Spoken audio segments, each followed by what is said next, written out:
Good morning, all. This appeal hearing is in the matter of CA 008-2024 and is being held by way of video conference before His Excellency Justice Shamlan Al Sawalehi, Justice Wayne Martin, and Justice Michael Black, KC, with the sitting of the hearing taking place in Dubai.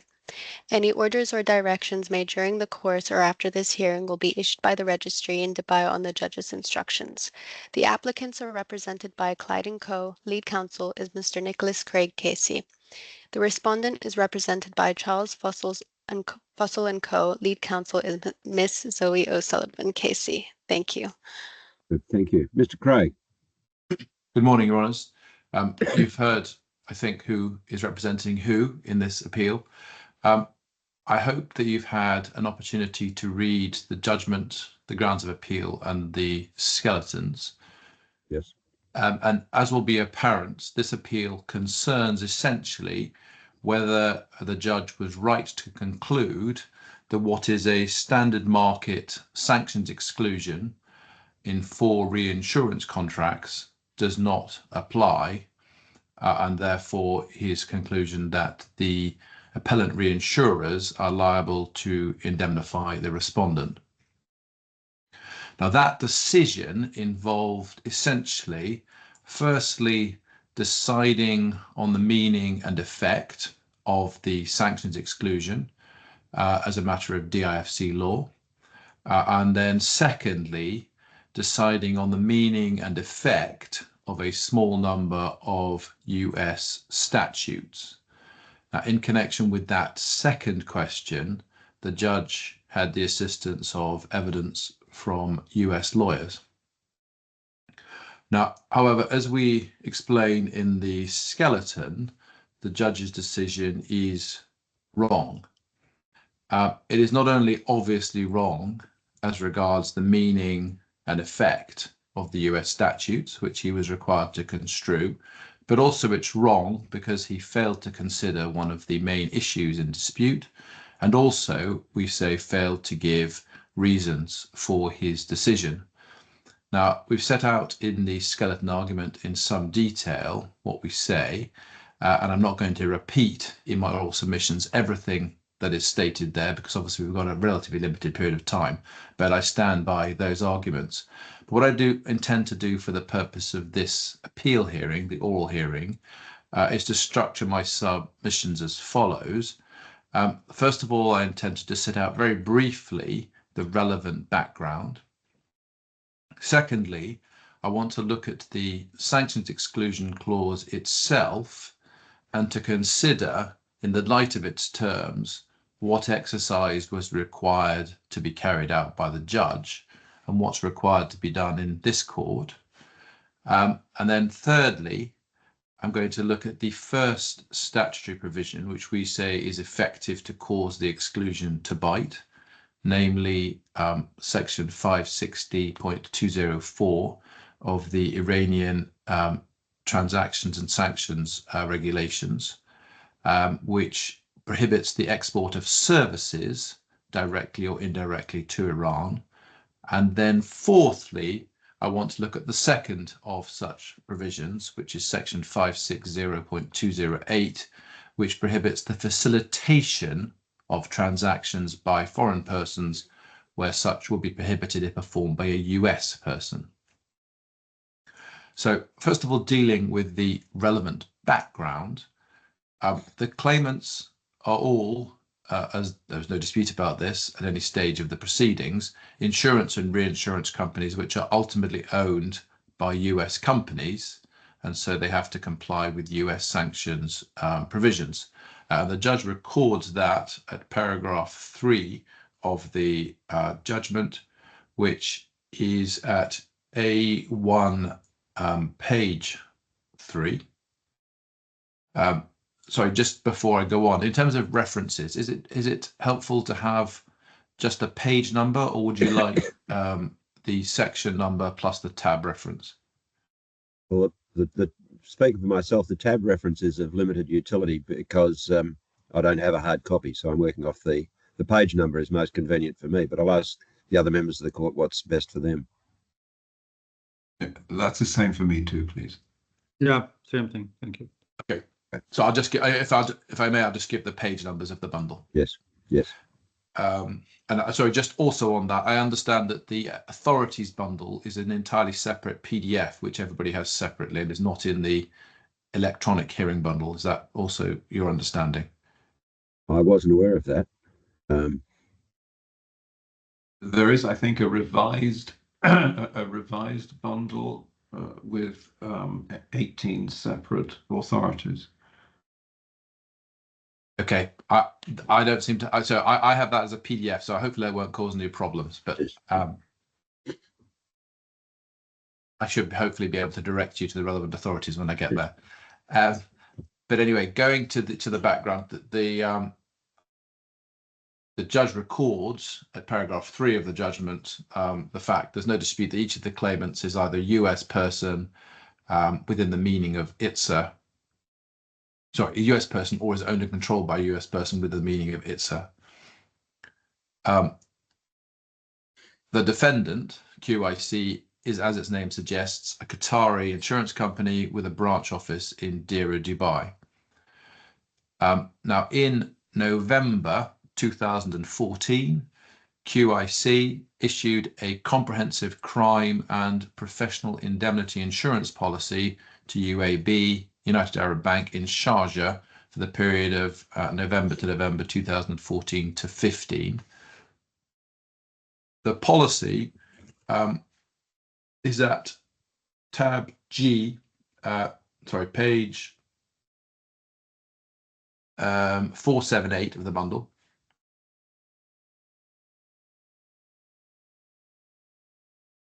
And you will see, just for present purposes, that there are 3 types of cover given under it. One is banker's blanket bond, one is at Lloyd's electronic and computer crime, and the third is professional indemnity. The limit of indemnity under each type of insurance is 50 million dirham, and you will see that it includes conditions, including at 4 the sanctions limitation and exclusion clause, which ultimately is what we're discussing today, and the governing law of this policy was UAE law, which you'll see overleaf at page 479.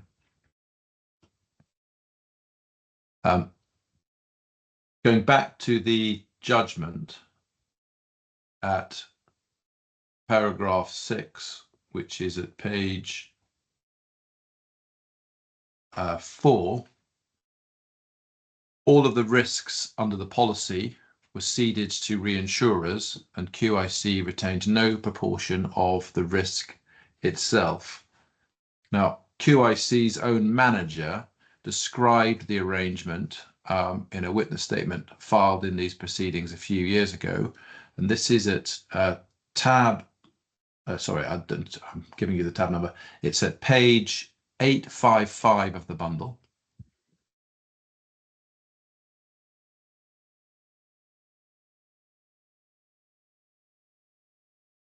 And it's at paragraph 23 of his statement.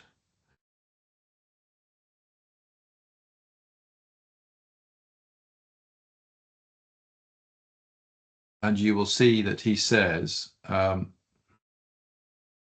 acknowledges that the policy were a so-called fronting arrangement. QIC paid a fronting fee. Such arrangements used in the UAE to allow a foreign insurer to insure a UAE onshore risk, which is not permitted to occur directly under federal law. Such arrangements common in other jurisdictions for the same reasons. And then it says, whenever QIC enters into such an arrangement in which it is effectively no more than a formal link in a contractual chain, ordinarily taking no or very little risk, it takes a number of steps to protect its position. So, in other words, QIC effectively, its intention is to step out of the picture, and in reality, the reinsurers are effectively the insurer. Well, now, except that proved not. Obviously, QIC has a risk, and yes, the risk quite. is that there's a gap between the insuring clause and the reinsuring clause. Correct. And you say in this case there is. So there is, yeah. It was a bit more than a formal link. an informal link. It was Correct. on risk.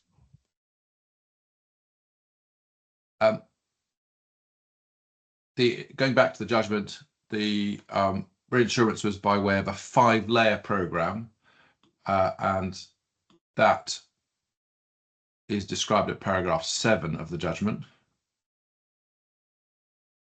And the reinsurers involved included reinsurance companies who were not subject to US sanctions. They are not parties to this claim. And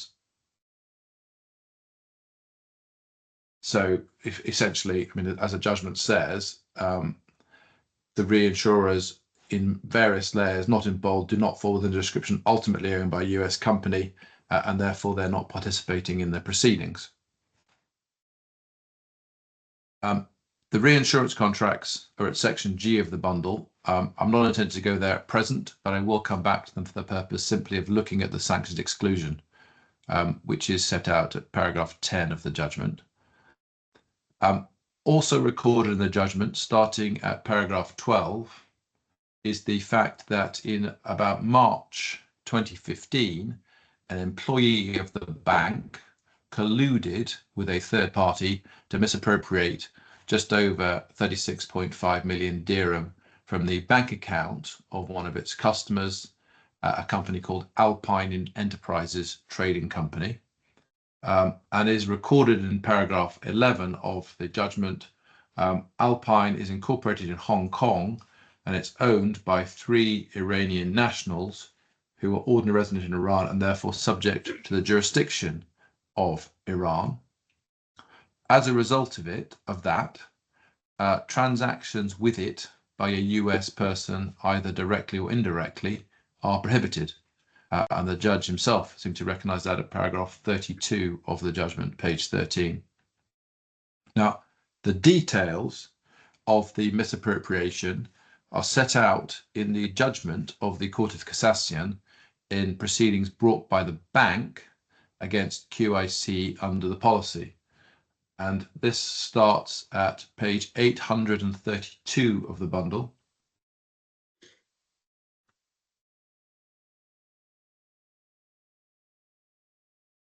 I 831, actually, apologies. And you will see at page 834,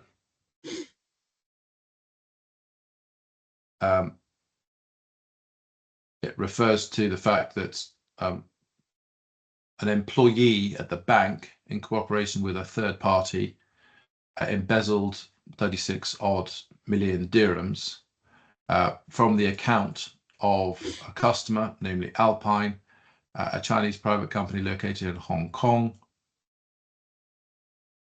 Alpine submitted a complaint about the wrongful withdrawals from its account. And then that customer, in other words, the bank, the Alpine filed a case against the bank to oblige it to repay the amounts withdrawn by illegal means from the customer's account. Bank conducted its own investigation, and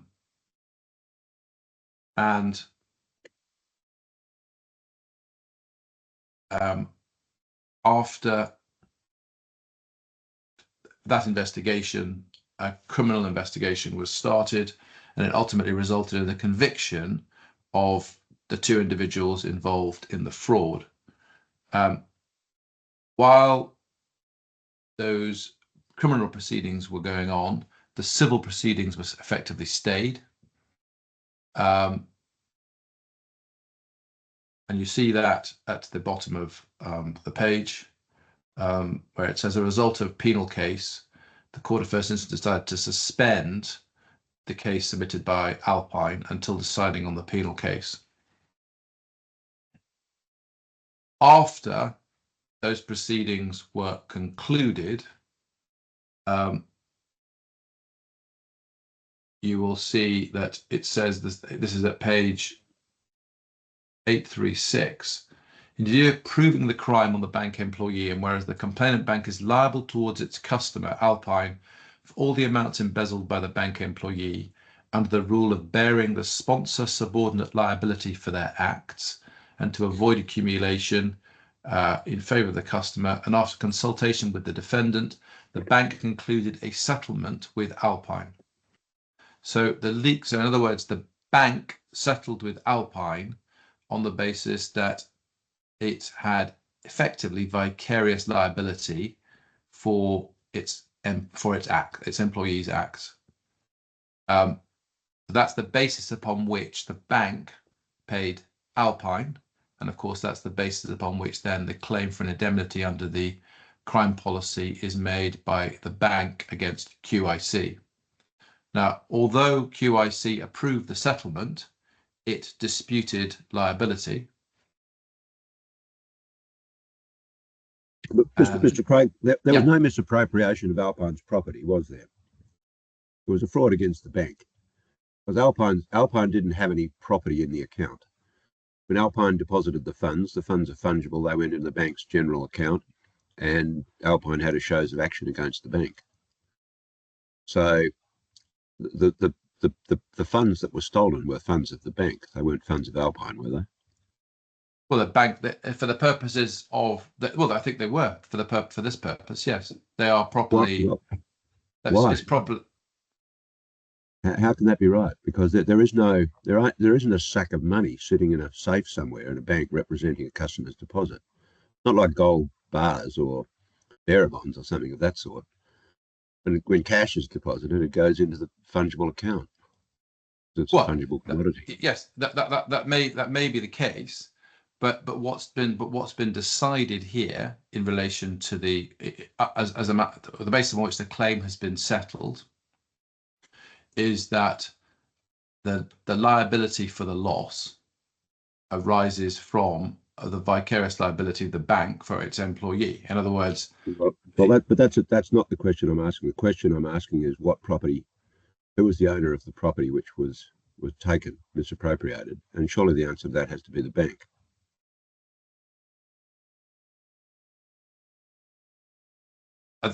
In terms of, yes, I think that's probably right. Yes, all right, thank you.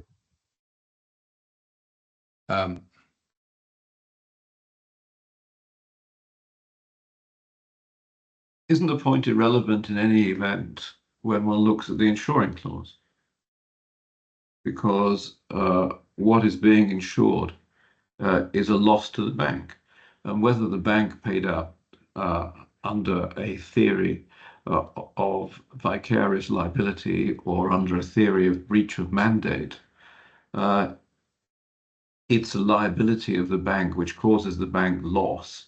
The bank pays out and then is entitled to claim under the policy with QIC. So it's irrelevant, isn't it?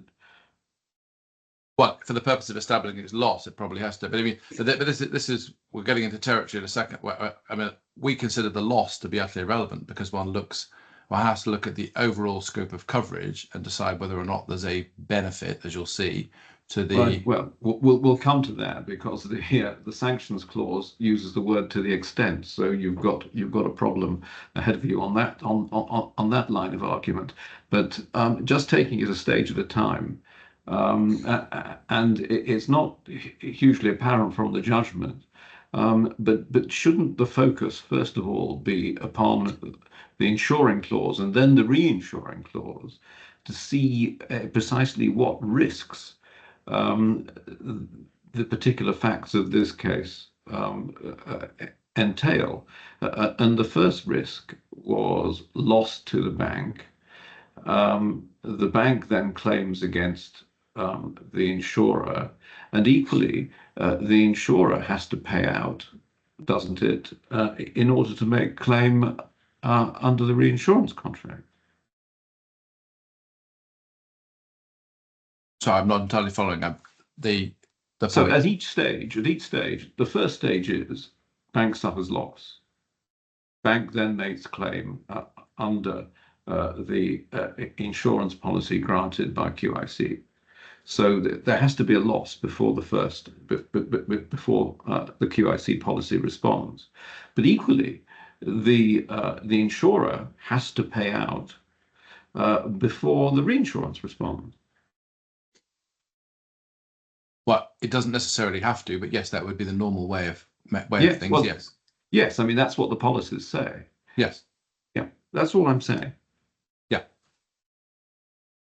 So it's irrelevant as to what gave rise to the loss. The relevant question is, did the bank suffer a loss? Did it then make claim under the insurance policy? Did the insurer suffer a loss? Did it then make claim under the reinsurance contract?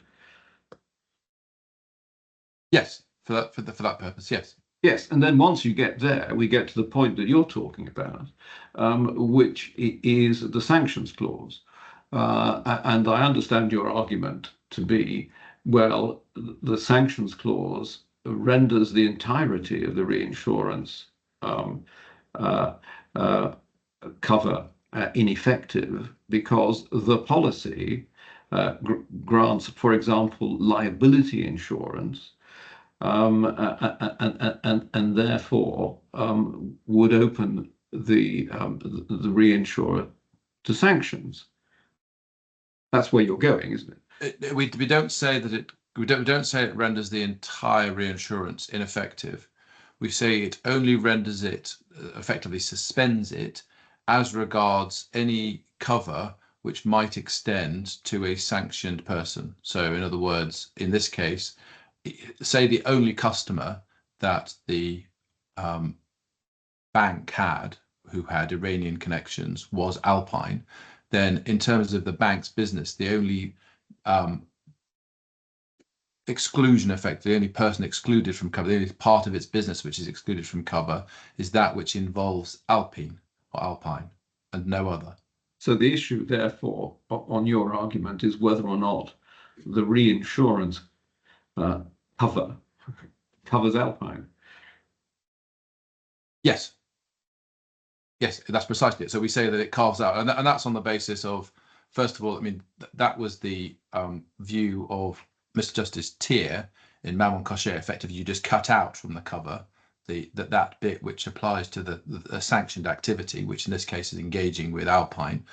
And that is, I mean, I'm going to come to that in a moment, but that's effectively what the judge accepted as being probably correct, because it otherwise you end up with the whole policy being effectively. Yeah, no, I don't think for one sense. I don't think that one's arguing that every customer is affected. I realize I'm taking you out of order, and I'll shut up in a moment. But I think the court recognises that it's limited to this customer. But the analysis is, if you like, of that waterfall that I spoke a moment ago, and whether that waterfall means that Alpine received the benefit of the cover under the reinsurance policy, or whether, to use the judge's words, it was too remote. I mean, that's the point, isn't it? Yes, it is. Yeah, I mean, that's precisely it. Yeah. We say that from both the cover perspective, so Alpine was the benefit of the cover, and also it had ultimately the benefit of the payment, ultimately, or Alpine's owners ultimately had the benefit of that payment. But that's, I mean, you're going to come to this, and I won't interrupt you, but if the property that was misappropriated was the bank's property, the bank suffered loss by reason of misappropriation. The bank was liable to Alpine, irrespective of the cover. So that's the problem you've got, isn't it? You're going to have to overcome that somehow. But I'm going to come to that because I don't think. I mean that because it's the economic benefit that one looks at, not just the contractual benefit that the cover provides. Well, I think for me, it seems to be the sanctions apply if a benefit is derived directly or indirectly by an Iranian entity, in loose terms, Alpine. So I'd be interested in due course, when you get there, to hear what precisely you say the benefit was that Alpine derived and how that's established by the evidence. But anyway, we'll come to that. Yeah. So, I mean, just to conclude that on the facts, ultimately, QIC lost the argument before the Court de Cassation and was found liable to pay the remainder of the indemnity to the bank. So basically, some 7 years after the original incident, they indemnified the bank. So I'm now going to turn to the second section, which is the sanctions So, exclusion. Mr. Craig, just a minute, had the bank actually paid the customer in the meantime? We know? Is that The bank, established by yes, the evidence? the bank Paid. paid the customer after the decision. It reached a settlement with the bank after the criminal findings and with the approval of QIC. That was the Right. yeah. So QIC approved the settlement, Right. and then the bank paid, and then it sought an indemnity under the policy from QIC, and then that's what the fight was about. Right. And so the bank paid years before it got indemnity under the policy. Not years before. It paid. It paid in April 2020. I think. Right. Sorry, no. April in 2019 there was a settlement. Right. That's what the judgment says, and Yeah.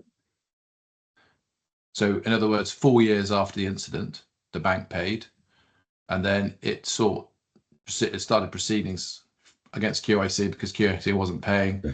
and ultimately, in April 2020, the bank paid effectively half of the claim, the bit that wasn't, the reinsurers weren't saying that there was a sanction issue. The insurer paid half of the claim. The insurer paid half of the claim, yes. Yeah. But the bank didn't need the proceeds of the insurance policy in order to make the payment to the customer. It didn't get the payment before it had paid it, no. Yes. All right. But it paid obviously on the understanding that the QIC had approved the settlement. Yes.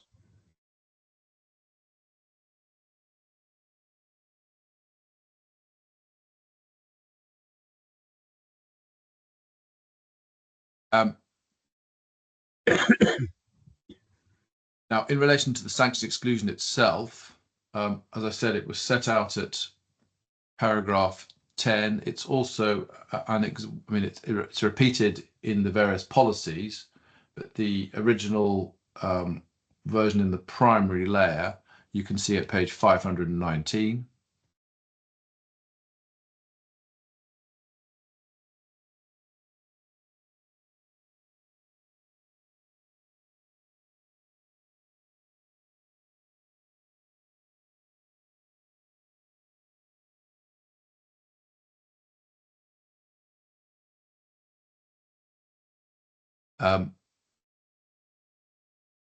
No reinsurer should be deemed to provide cover, and no reinsurer should be liable to pay any claim or provide any benefit hereunder to the extent the provision of such cover, payment of such claim, or provision of such benefit would expose that reinsurer to any sanction, etc.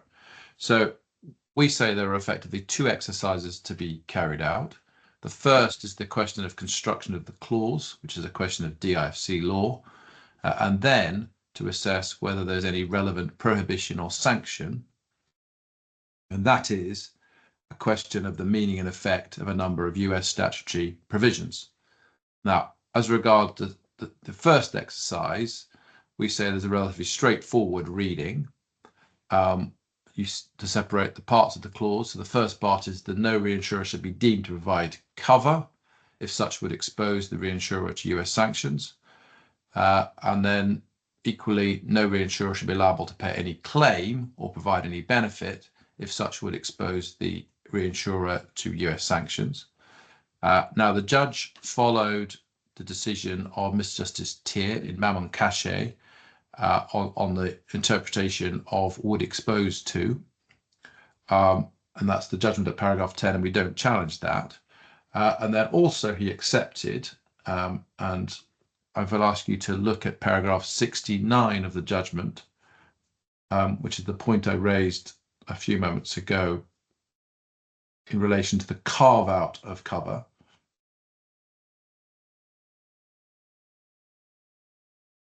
It is at page 24 of the judgment.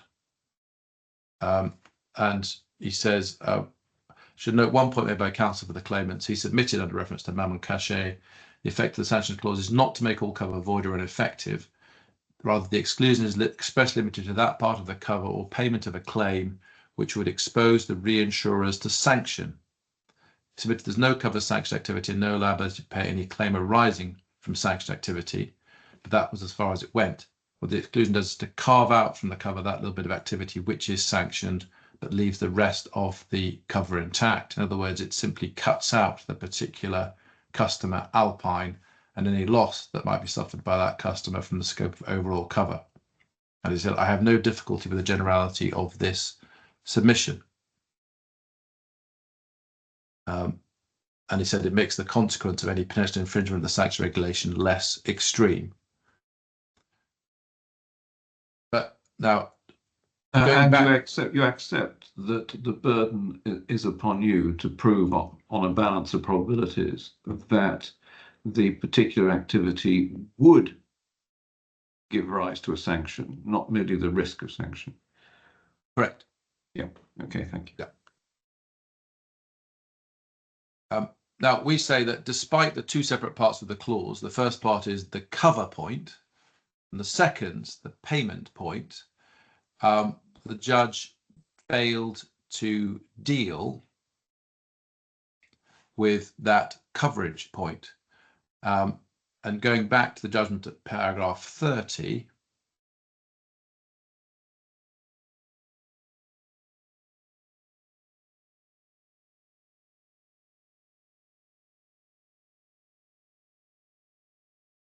you will see that the judge decided that the question I have to decide is whether payment is prohibited as a matter of US law. But that wasn't the only question. The other question is whether cover would expose the reinsurers to sanction. Now, sorry, so you're on mute.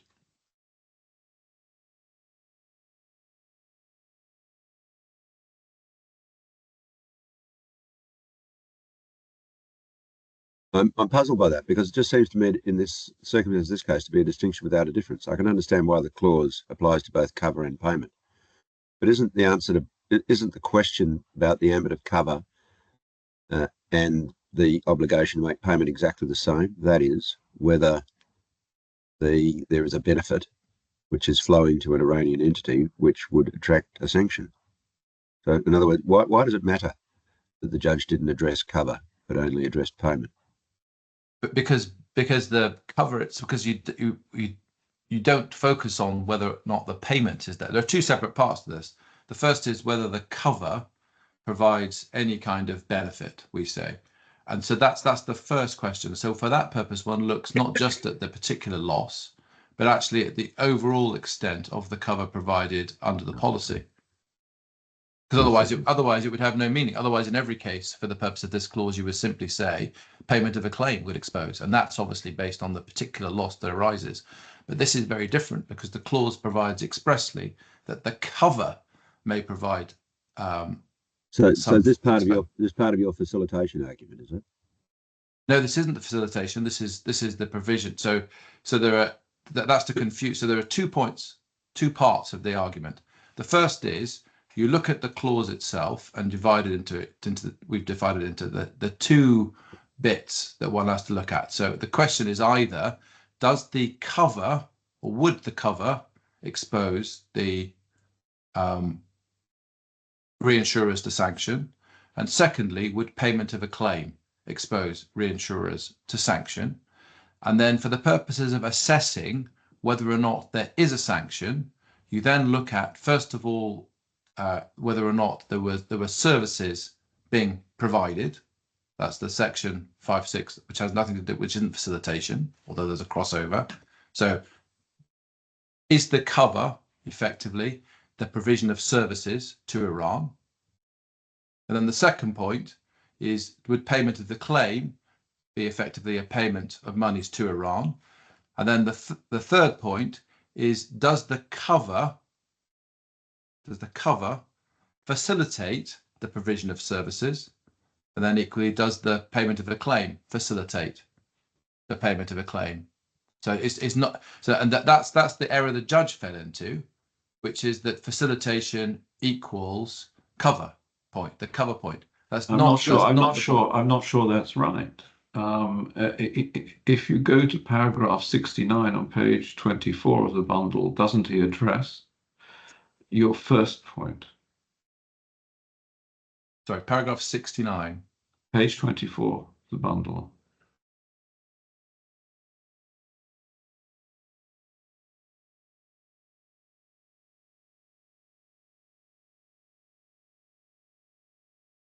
No, that's not addressed. I mean, he does do that, but he doesn't actually deal with. He doesn't look at the cover. I say I'm going to come to this in a second, but he doesn't actually assess what the cover was under the policy. At no stage does he do that. He just looks at loss.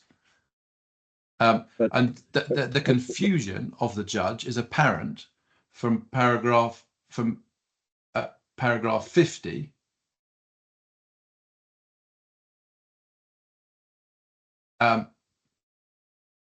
He says, this is at page 19 of the judgment, as I understood his evidence, Mr. Mortlock's main point was the mere existence of the reinsurance cover enables the defendant to offer insurance cover to the bank and thereby facilitates the business activities. And he says, this, as I understand it, the facilitation claim introduced in the report, but then he cites the report, first of all, in relation to facilitation, but then he refers to, as Mr. Mortlock explained in cross-examination, OFAC has made clear it's not just whether the payment of the claim, whether those funds are benefiting the insured and its business partner, but whether the coverage exists to support the activities of the insured and its business partner. And he said he agreed with counsel for the defendant that on his case, payments got nothing to do with anything. It's merely the existence of the coverage, which is the breach of sanctions. And then he says, I shall refer to this line of argument as a facilitation argument. But that's not actually, he misunderstood the point, which is that it is the provision of services which provide a benefit to an Iranian in the form of the insurance cover. It's nothing to do with facilitation. But wouldn't you need, in order to make that argument good, wouldn't you need evidence to establish that the bank would not have provided banking services to the Iranian-owned entity without the insurance cover? No. There's no evidence to that effect, is there? No, you don't need that evidence. That would be. Why don't you need that?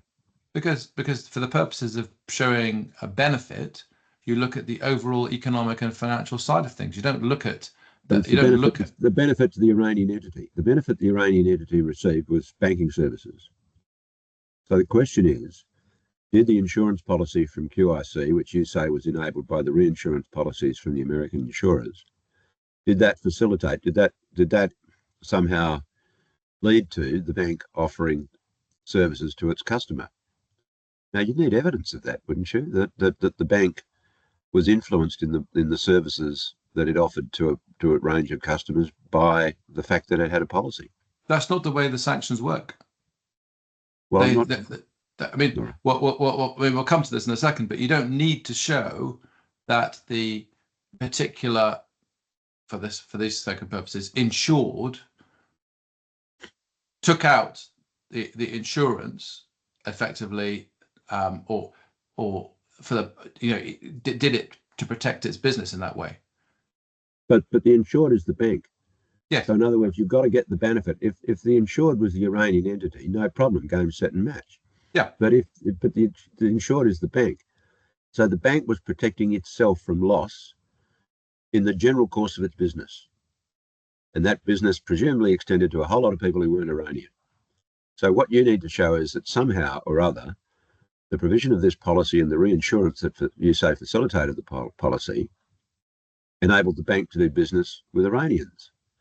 And it's just, it's not obvious to me that that's the case. The bank was covering itself for its losses in the course of its banking business with whoever. That's the facilitation argument. So that, as I understand it, Mr. Craig, is the third of your arguments. The first argument that you're raising is that there is no cover, and you're saying at all. And you're saying that the judge did not deal with that. And I'm sorry to go back to page 24 and paragraph 69, but it does seem to me that the judge accurately summarized the argument that you were making before him. He says that he submitted, you submitted that there was no cover for sanctioned activity and no liability to pay any claim arising from sanctioned activity. And it seems to me, unless you show to the contrary, that he properly understood the argument that there was an indirect, you're saying that there was an indirect benefit to a sanctioned entity from the reinsurance. And it seems to me that he'd understood that argument. And you're saying he hasn't dealt with it at all. He hasn't, because he hasn't actually looked to see, because in order to answer that question, you would have to look at the cover that's provided, first of all, under the insurance policy, to see whether there's any potential benefit to its Iranian customers. And then obviously then that flows through into the reinsurance cover. But he goes on then the next section to analyze the regulations. And at paragraph 73, 3 questions to be answered, again, summarizing your submissions. What service is being provided to the insured or reinsured? What activity? Does that service provide any benefit directly or indirectly to the customers of the insured? And 3, if the customer is Iranian owned, does that make it a sanctioned entity so that the service being provided by virtue of reinsurance is prohibited? Well, that's exactly the point you're making, that it seems to me you're saying he didn't deal with. Yes. Because he's phrased the questions exactly as you wanted him to. What he then says, without... I have no difficulty in approaching the matter in these stages. Yes, but he says, I agree service being provided was reinsurance, service provided was insurance. But my opinion, that does not take the argument anywhere. For the reasons set out above, I do not accept the reinsurance provides a benefit directly or indirectly to the bank, nor do I accept the insurance provided to QIC provided a benefit directly or indirectly to any customer of the bank.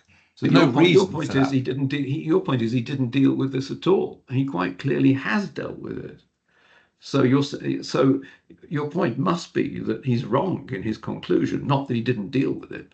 Well, not just he's wrong, but he also failed to actually give any reasons for it. He simply said that I can't see any benefit. But why does that matter? If we're not going to be, it would matter if you're asking for a retrial, but we're not going to retry it. Either the point is good or it's not. And if it's good, we'll uphold it. If it's not, we'll dismiss it. So how the judge dealt with it doesn't seem to me to matter that much, does it? Fine. So, well, that's fine. I was planning simply to deal with it by reference effectively to the effectively, not a new, but effectively to run it on the basis that we're right. Well, it's the same with your inadequate reasons point. I don't see where it goes.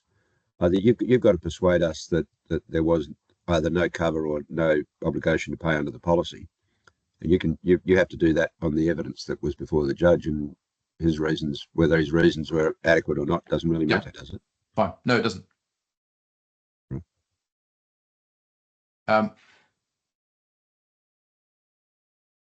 In relation to just on the exercise, so first we've got the construction point, and therefore what needs to be considered for the purposes of the clause. The second bit turns effectively on the proper construction of a small number of US statutes, and in particular whether there's a relevant prohibition provided by, first of all, section 560.204, and then secondly 560.208. Now, with respect to this, it's correct that both parties called US lawyers to give evidence in relation to the statutes. But as the judge records at paragraph 34,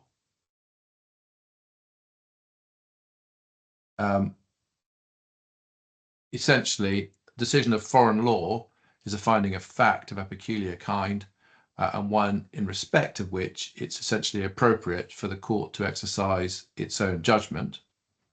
And he also accepted that if neither expert supported a construction which appeared to me to be pretty obvious, entitled to use my own judgment on the point, particularly whereas here I was dealing with a common law system with which the court had some familiarity.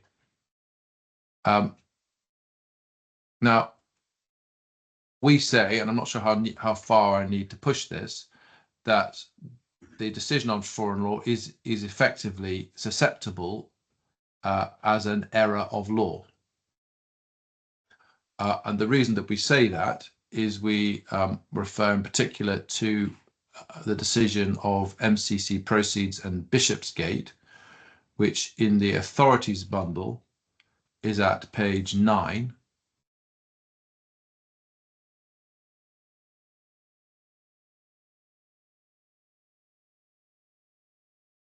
I don't know whether you have that as a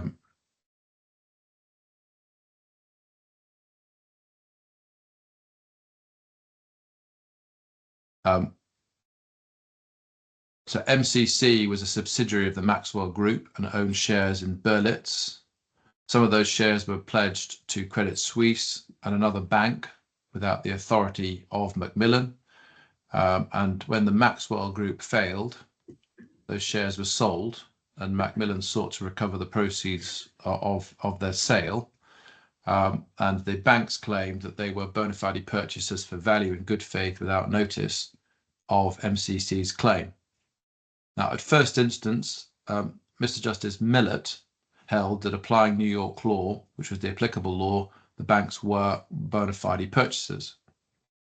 On appeal, Macmillan or MCC contested that. The judgment of the Court of Appeal was delivered by Lord Justice Evans, and it starts at page 12, paragraph 6.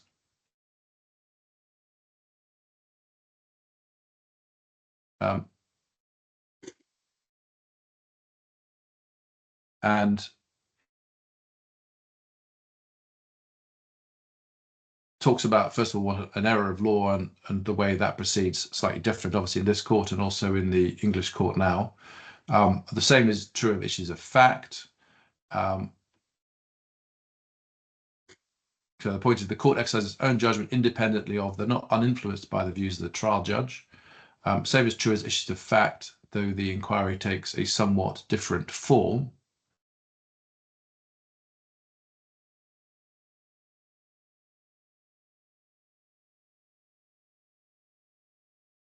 And court will consider whether there's evidence entitling the judge to make the findings which he did, rather than making its own decision afresh.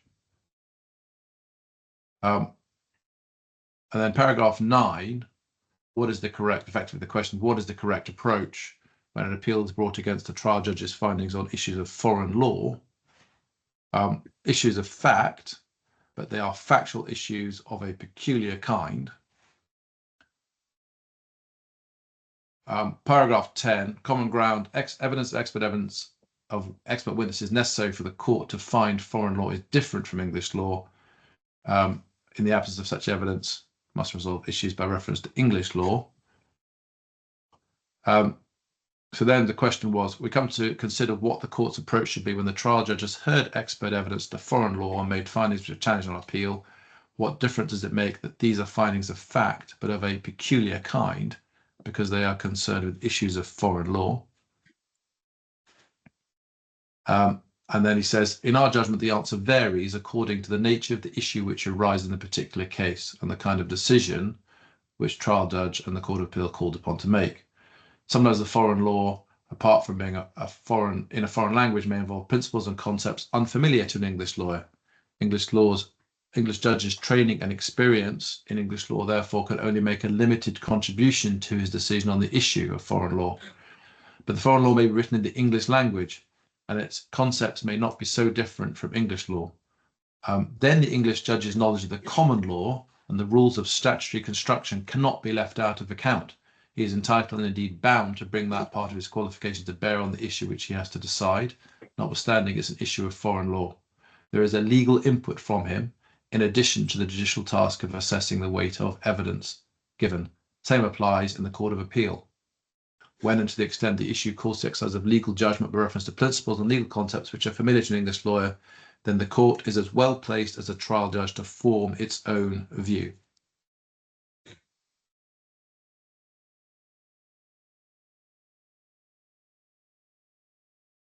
Then paragraph 14 refers to the old decision of Parcascio. And then in paragraph 18, he refers to what was then a recently published monograph by Richard Fentiman,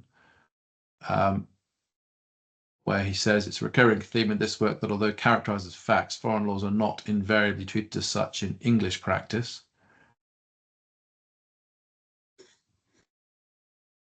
And we would say equally that should be the case in the DIFC. He then refers to a decision of Lord Justice Atkin in paragraph 21. And then in paragraph 22, he says, none of the experts has claimed that there's any decision of a US court precisely in point. English court must therefore make its own findings. Refers to what the experts did. Paragraph 23, the function of the expert witness on foreign law. The first and second of these require the exercise of a judgment deciding what issues are and what statutes and precedents are relevant. Only the third, which gives much scope in practice for opinion evidence. Important to note the purpose of which evidence is given is to predict the decision of a foreign court, not to press upon the English judge the witness's personal views as to what the foreign law might be. And then at paragraph 26, he says the court was and is faced with the task of construing a small number of provisions in the New York Commercial Code. These provisions have to be read against background of common law in which all relevant aspects is broadly similar to our own, and in a commercial and mercantile setting which is international and in a sense confined to a foreign state.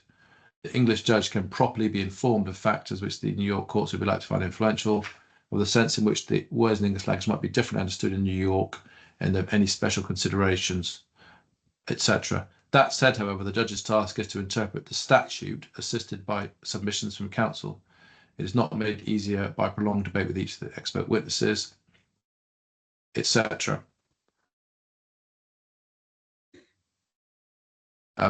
So what we say here is effectively what you're being required to do for the purposes of interpreting those US statutes is an exercise of law, because those statutes are literally statutes, and the principles of construction of a statute are the same in this court as they are in the US.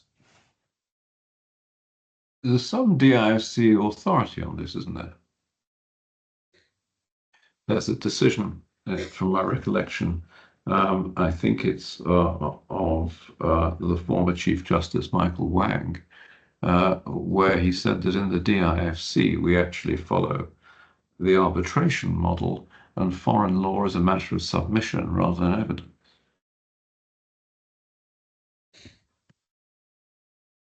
Yes, I think it depends. I think it depends upon the particular type of law, though. But yes, I agree. Well, that was a decision from recollection on UAE law. Yes, because I think this court accepts that it has a number of. I think that decision refers to the fact that this court has a number of UAE judges and people who are well versed in UAE law, and therefore wouldn't expect to receive expert evidence on that type of foreign law before it. However, I don't think it excludes the provision of foreign law in other cases. No, I don't think it does, but I can't recollect, because I hadn't reread it in the context of this case, as to whether he went on to analyze in the way the English Court of Appeal did, the exercise to be undertaken, rather than how the evidence is, or how foreign law is to be addressed before the court. Might be worth just looking at it over the break. Yes.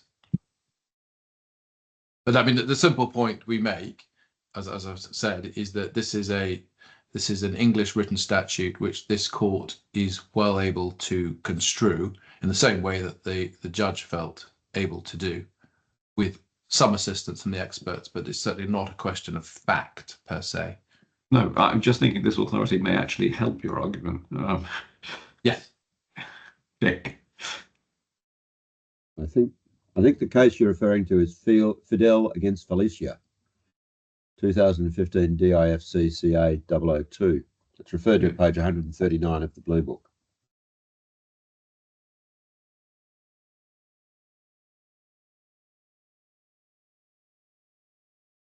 Thank you very much.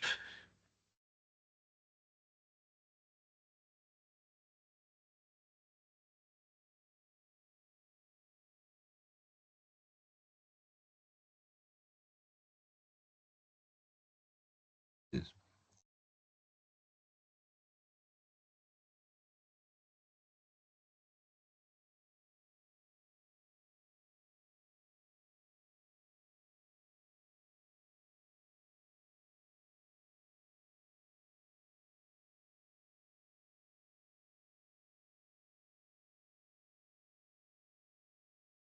Mr. So Craig? could I just have, so the name of the case is Felicia. Fidel, Fidel. Fidel against Felicia, Feliccia, Felecia, 2015 DIFC CA002, a decision of the 23rd of November 2015. But I think rather than take time all looking for it now, we can come back to it after a break if you think it either helps or doesn't help. Thank you.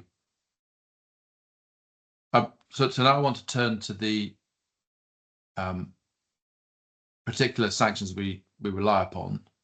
The first is section 560.204. And it is set out, I mean, probably the easiest way to find it, unless you want to see the original version, is at paragraph 32 of the judgment at page 11.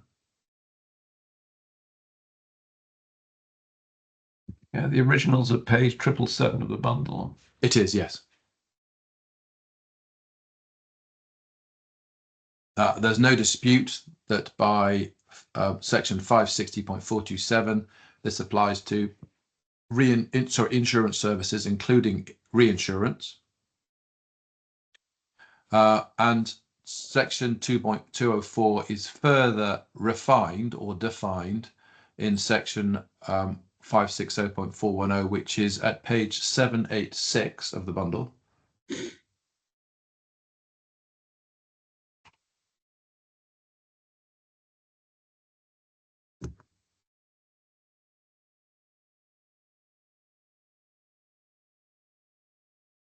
The prohibition on export, re-export, sale or supply of services applies to services performed on behalf of a person in Iran, or where the benefit of such services is otherwise received in Iran, if such service performed in the US, etc.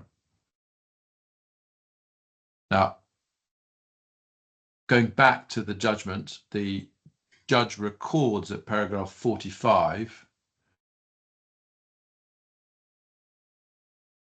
page 17 of the bundle.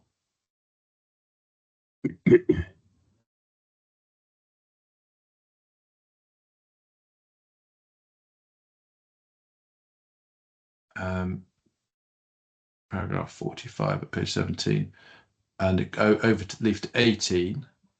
And in particular, the prohibition is on the export of services to Iran directly or indirectly. The prohibition applies to the export of services by a US or US-owned person to a third country where the benefits of those services are received in Iran. And D, prohibits the export of reinsurance where the benefits of the reinsurance are received in Iran. The disagreement was on whether or not the benefit of the cover or the benefit of the payment would be considered received by or in Iran or an Iranian person. And the key question, obviously under the statute, is whether that benefit of either cover or payment is received in Iran. Now, the judge obviously ruled at paragraph 52 on that the benefit of the insurance was only for the bank and not for its customers, and it didn't benefit those customers directly or indirectly. That's paragraph 53. And equally, the bank reinsured, paragraph 54, sorry, QIC reinsured with reinsurers, but the bank did not benefit for the reinsurance. It was only for the benefit of QIC, and also no customer of the bank benefited either. And then paragraph 55 and 56, he talks about the payment.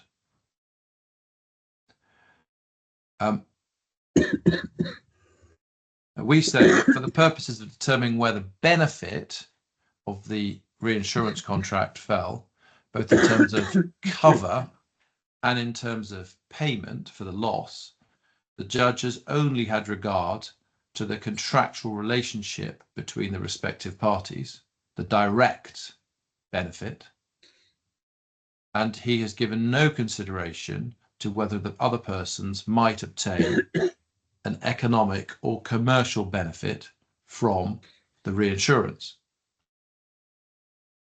I mean, essentially, his view is only the policyholder, being the contractual counterparty of the insurer, is the beneficiary of the services provided by the insurers, and only the insurer, as the contractual counterparty of the reinsurers, is the beneficiary of the reinsurance. But that ignores the fact the statute provides expressly that not only direct, but also indirect export of services is prohibited. And also, it ignores the fact that section 560.410, which deals with the benefit point, would be unnecessary if you were simply required to look at the contractual relationship. The fact that you need to assess who receives the benefit of the contractual relationship means you need to look further than simply the person to whom the services are directly supplied. Now, what do you say was the benefit which Alpine received, firstly from the primary insurance, the Qatar insurance, and secondly from the reinsurance? Well, it had the benefit of knowing that its funds were protected in the event of a theft by the bank. It had it's so the bank, as you've agreed, the funds, once they deposited with the bank, this isn't a case of gold bonds or bearer bonds, gold bars or bearer bonds. The funds are deposited with the bank. The bank has an obligation to repay when the mandate is given by the customer. So it would only be in the event of insolvency by the bank that there would be any issue, wouldn't it? Correct. Well, that's one of the situations in which there might be an issue. Yes. So there's now, a man is to the bank.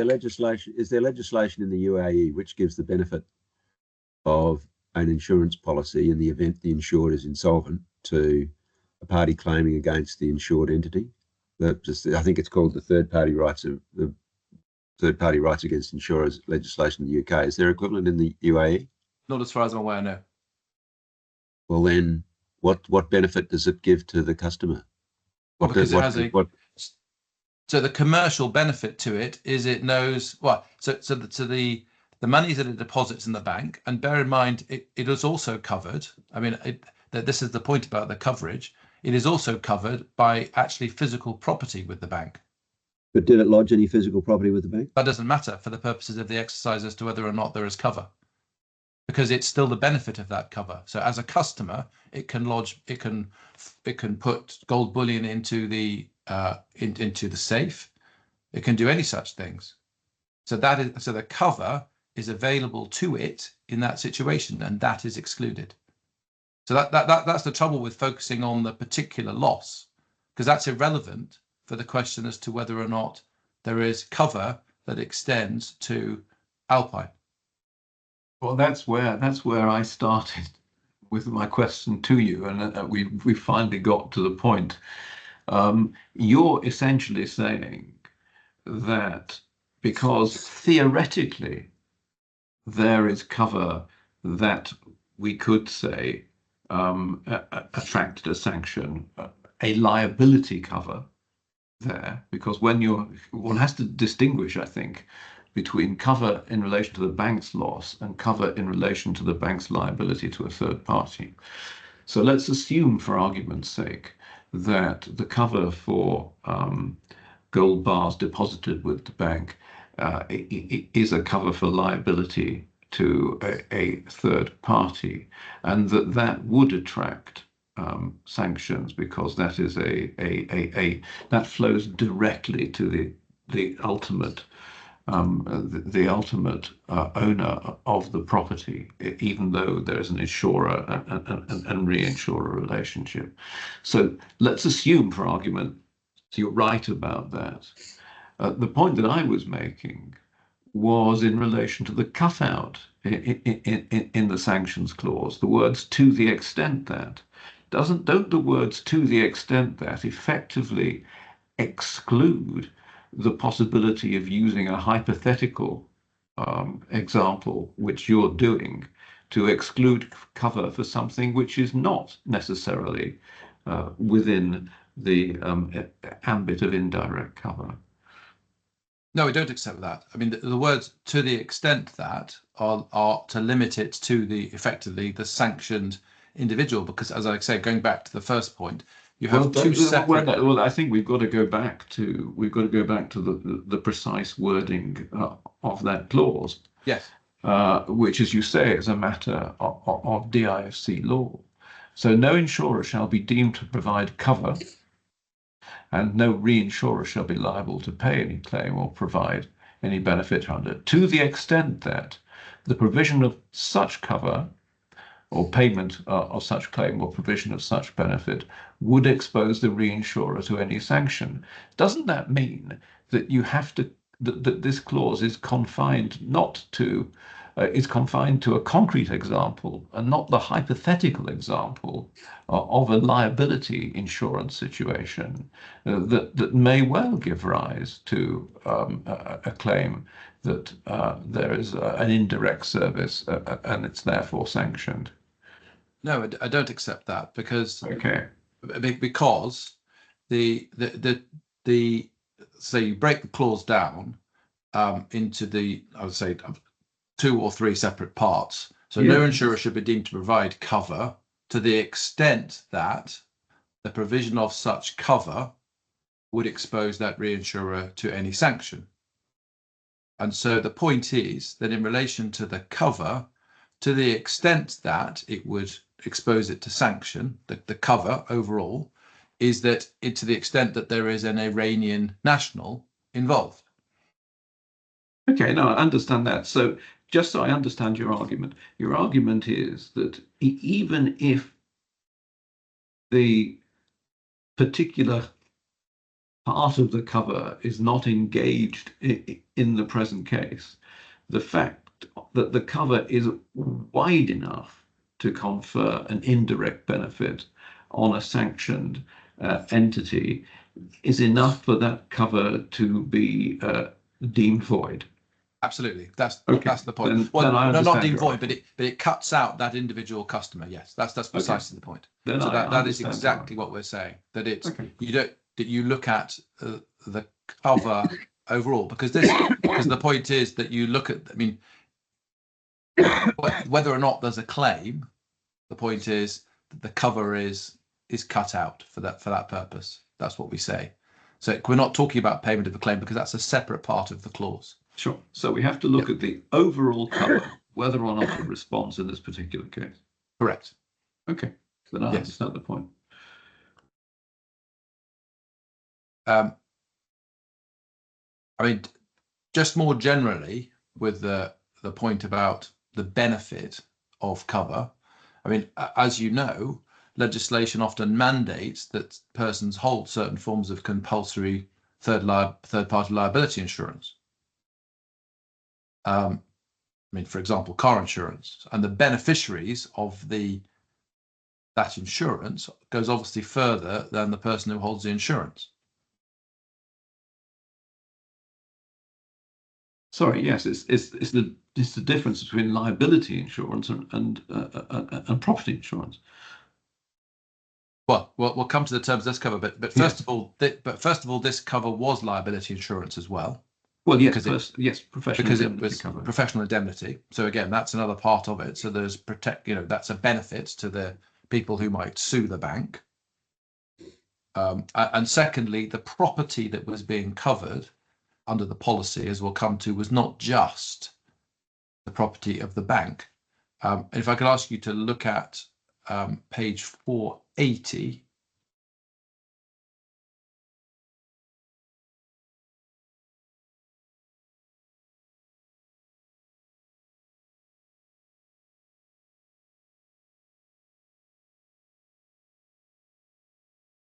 It's where the banker's blanket bond starts. And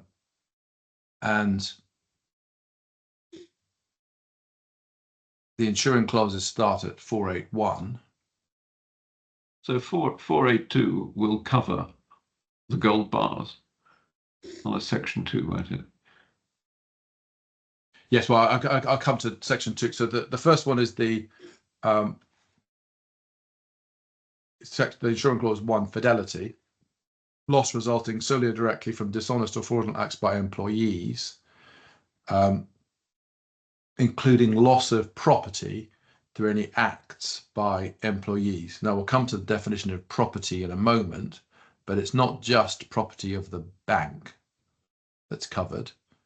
The second clause, as you've identified, provides effectively for loss which occurs on the premises, and it provides cover for loss of property consequent upon theft, robbery, etc., when the property is either within the bank's premises or in a recognised safe deposit box, etc. And also you'll note that the second paragraph says loss of property through any of the perils specified in the possession of any customer of the insured or any representative of such customer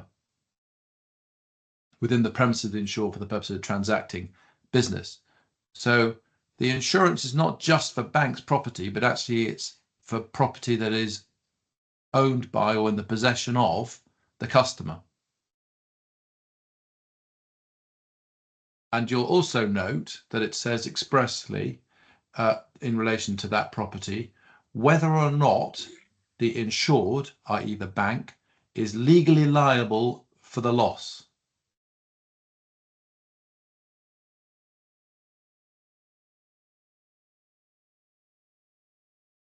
The seventh insuring clause I'll just look at briefly at page 484, and it effectively covers loss of or damage to furnishings, etc., which are damaged in the course of a robbery or burglary, etc.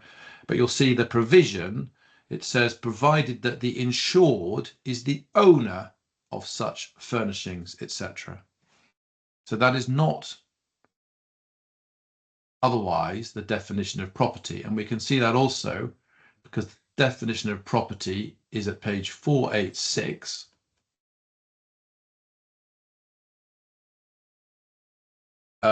And you will see it means cash in whatever form, etc., in whatever form, any types of securities, bills of lading, etc. And it says in which the insured has an interest or which are held by the insured for any purpose or in any capacity, and whether so held gratuitously or otherwise, and whether legally liable therefore or not. So it covers a situation where it's the bailee, and also a situation where arguably or not, it's not even, it's a property. And then we have the final point in relation to the gold medallion stored in the Deer branch.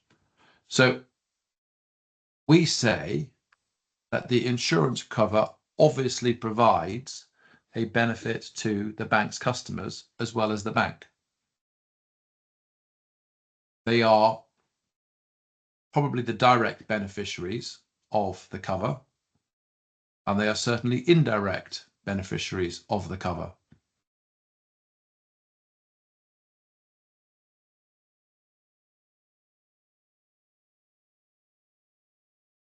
And Alpine, we say, benefits from the policy. Its property is protected from the effect of criminal activity. And in relation to deposits with the bank, dealing with this specifically, deposits with the banks where effectively the debt of the bank to Alpine is one which the bank has to make good. So that repayment obligation is protected by the policy.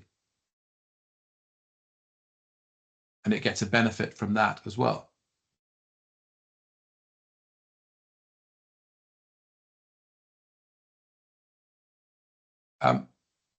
Equally, we say the Iranian owners also benefit from the cover.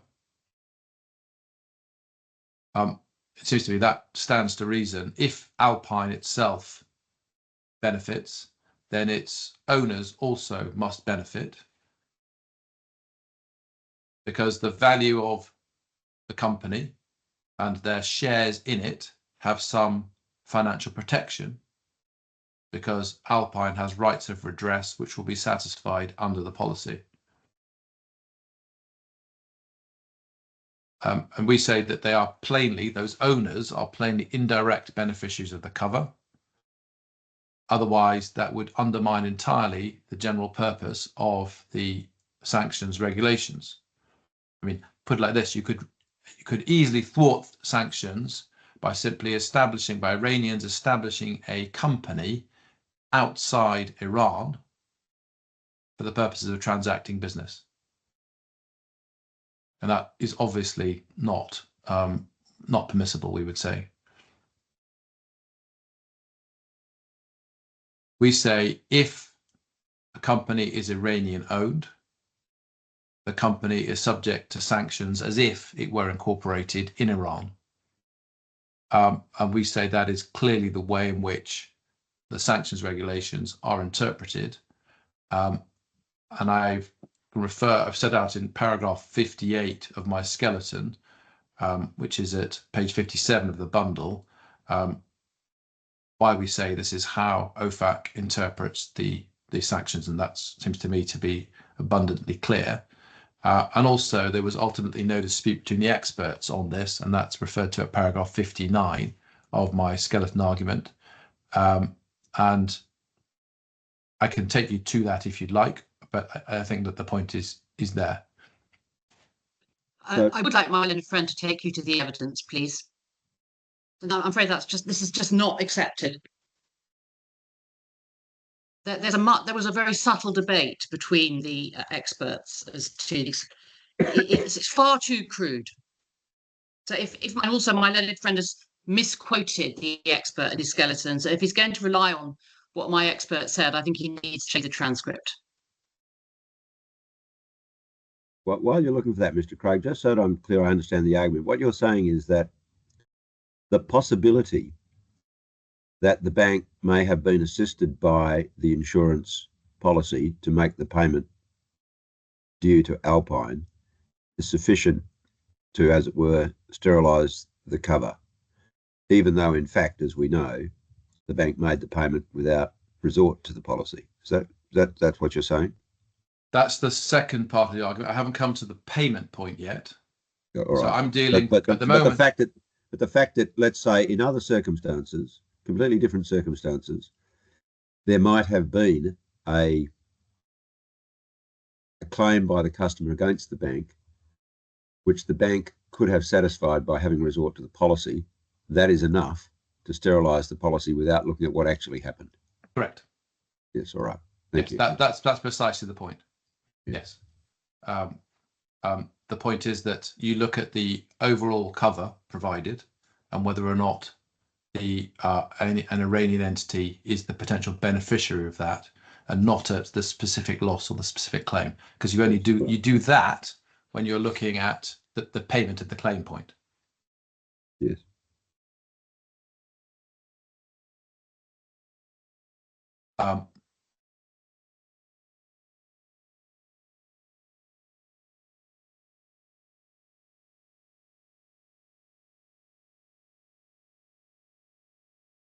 And in terms of the Iranian point, as I say, I'm going to leave it as it is for present purposes, because, as I say, it seems to me to be obvious that Iranian-owned means Iranian-owned company must equate to a sanctioned entity.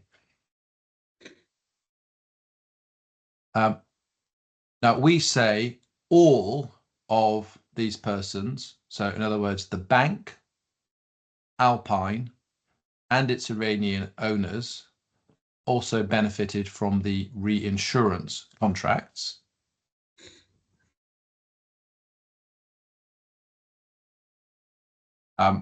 first of all, as a fronting insurer, as we've seen, QIC intended to have no real risk. Such was intended to be borne by the reinsurers, and therefore it is the real person providing the benefit. Well, whatever it intended, it's borne 47% of the risk or something, hasn't it? Well, at present, yes, but that's a slightly different. But if we're right about benefit, yes, then it will only. But otherwise, it is. That's the question. The benefit otherwise flows through to the Alpine and its Iranian owners. Well, I guess what I'm saying was it was at risk for 100%, and it tried to lay off that risk by taking out reinsurance. So it's not as if it's it's not a pure conduit, not a mere conduit. It's more than that. Yes, well, I agree. It ends up being more than a conduit, but the intention obviously was it was simply a conduit.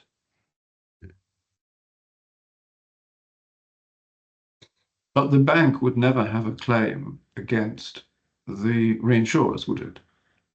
No. Although QIC tried to suggest it should bring its claim directly against reinsurers, and then there may be some murkiness about that. Well, the reinsurance policy are pretty clear. Yes, that the only entity that benefits from the reinsurance is the insurer, not the underlying insurer. Well, the direct contractual benefit, the contractual benefit is only that in the name of QIC. But obviously, once then you're looking at the indirect benefit. You don't stop. You wouldn't stop. That's a different issue. That's for the sanctions. I mean, we were just talking about the contractual position at the moment, because you're talking about the front. I'm just examining the fronting arrangement, not the sanctions position, and the fronting arrangement doesn't override the contractual provision, does it? No. I think that was the point. That was the point that Justice Martin was making. Yeah, I mean, the simple point we make is obviously it's not only QIC which benefits economically or financially from the reinsurance. Indirectly, we say, and obviously the bank, Alpine, and its Iranian owners benefit from those reinsurance contracts and the cover that's provided under them.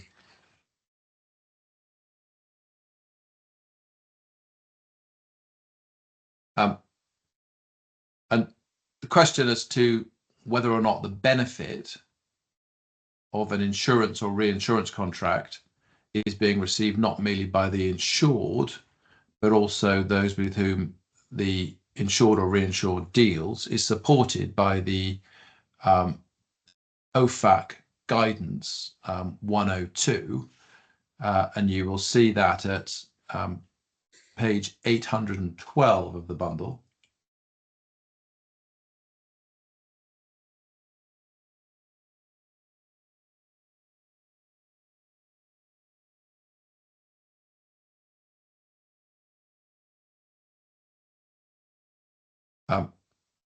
How can an insurer participate in worldwide insurance markets through global policies if by definition coverage extends to potential risks in sanctioned countries? And what it says effectively is to insert a sanctions exclusion. And you'll see at page 813, it says the legal effect of this exclusion is to prevent the extension of a prohibited service, insurance or risk assumption. Bear in mind, can we stay on 812, please? Yes. The best and most reliable approach for ensuring global risk without violating US sanctions law is to insert in global insurance policies an explicit exclusion for risks that would violate US sanctions law. So isn't the advice that the exclusions apply to each risk? Because what you're telling us is that if there is any risk comprehended within the policy, which is not the risk that we have to consider, that invalidates the whole policy. That's your case. Yes. And in this case, the risk Yes, but isn't this advising a risk by risk exclusion? No, risks in this case is the risk of Alpine as a, that is the risk. That's not the risk. And you'll see further. I mean, no, Mr. Craig, you're an insurance lawyer. You know what a risk is. Yes, but the risks. So the point is, the risks are all the cover that is provided to Alpine in this. I mean, of which Alpine ultimately gets the benefit in this instance. So that's why you're asking. So I mean, you look at that's why you look at the scope of cover, not the individual loss that's occurred. And you'll see the point about that it says that the point of the so I mean the original suggested clause, and we have much more refined, whenever coverage provided by this policy will be in violation of any US economic or trade sanctions, such coverage shall be null and void. So in other words, the effect of that clause would be to render the whole policy null and void. What we have nowadays is a much more sophisticated clause which just takes out part of the risk, which affects or is affected by or is for the potential benefit of Iranian counterparties. But you'll see what it says. The legal effect of the exclusion is to prevent the extension of a prohibited service to sanctioned countries, entities, insurance or risk assumption. Sorry, risk assumption. So you missed out the words in brackets. Extension of insurance or risk assumption, yes. To sanctioned countries, entities or individuals. It essentially shifts the risk of loss for the underlying transaction back to the insured, not the sanctioned person, the person more likely to have direct control over the economic activity giving rise to the contact with a sanctioned country, entity or individual. So in other words, that it is that the insured, so in this case the bank, that can ascertain whether or not it is engaging or involved in business with Iranians or other sanctioned entities. So in other words, it passes the risk, if you like, of there being a sanctioned activity to the person who can properly investigate it and ascertain whether or not, for example, the customer is Iranian.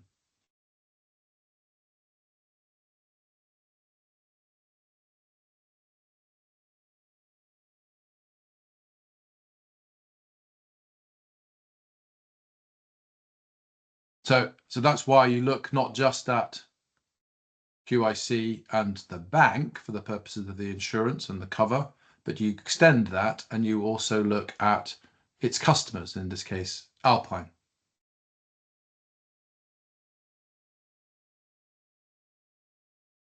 And we say that the need to look at that person was accepted by the by QIC's expert, and you can see this at it's page 435 of the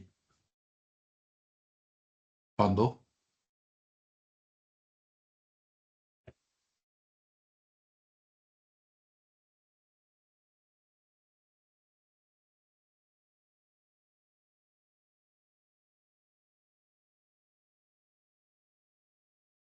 And it's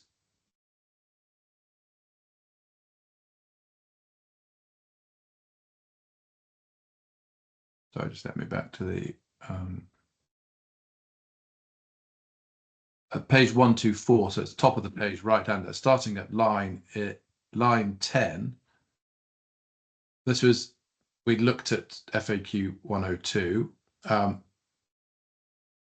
Coming back to the point, this makes quite clear. First of all, you have insurance. Yes, I think you've agreed with me this. You have to look at the economic activity of the underlying insured, which is UAB, he answers, which is UAB, yes, and its contact with potentially sanctioned individuals.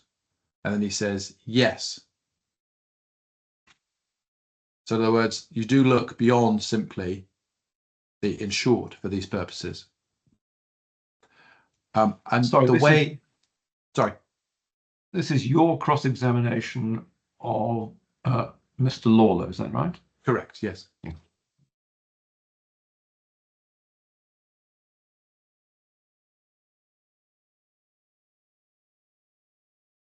And you can see which page. Sorry, Mr. Craig, which page are you referring to? I think I've got the wrong number. What?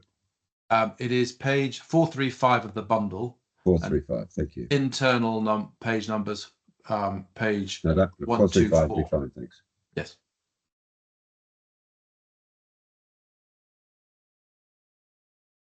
And you can see the way in which OFAC treats this in relation to reinsurance by an enforcement action involving General Re, and that is at page 806.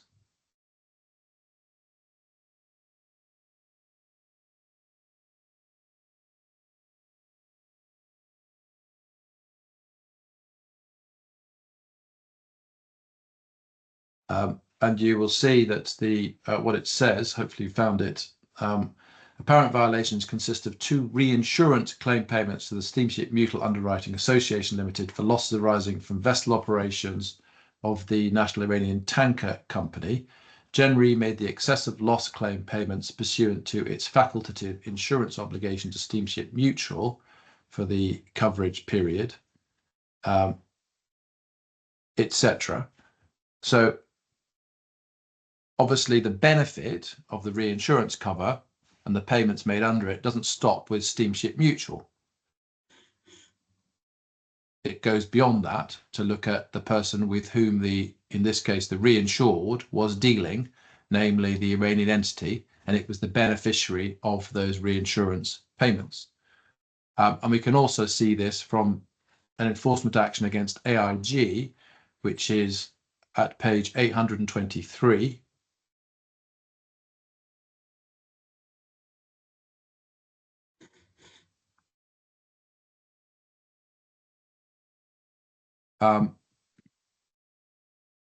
In this case, you see third paragraph down,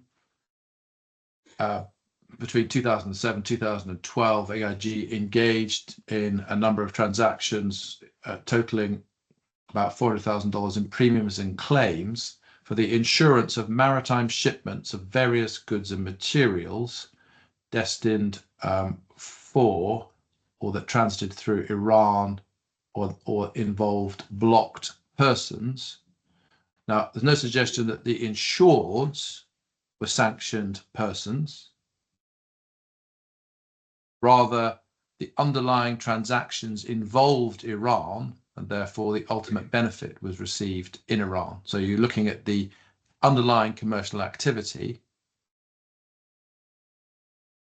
not just at the insurance itself.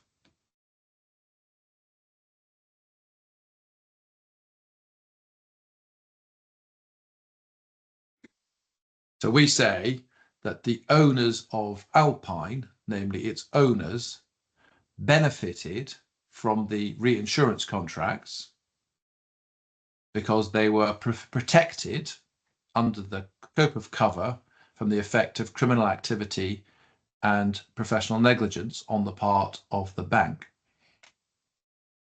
So they benefited under the reinsurance contracts. Yes. Why do they benefit under the reinsurance contracts? Because the only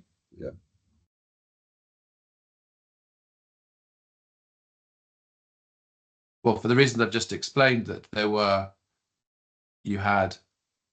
so first of all, I've explained why we say that they benefit from the insurance. Yes. And then the reinsurance is there because it effectively, that it's a benefit to all, because ultimately it's the reinsurers who are providing indirectly the cover. It's passing through QIC. But that's just not right, is it, Mr. Craig? The QIC is providing the cover as it's discovered to its cost. Indirectly, it has a right of indemnity under the reinsurance policies, which may or may not reimburse it for its exposure. But it's not right to say the reinsurers are covering the bank. Indirectly, the bank is benefiting from the reinsurance cover provided by life lines. Why?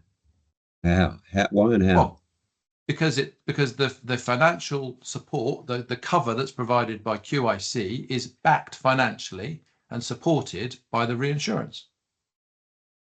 Well, why is that a benefit to the bank and not just a benefit to QIC?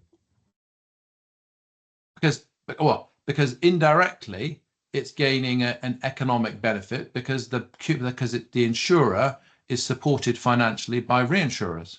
Doesn't have to rely just upon the solvency of QIC. It also has the financial backing of the reinsurers.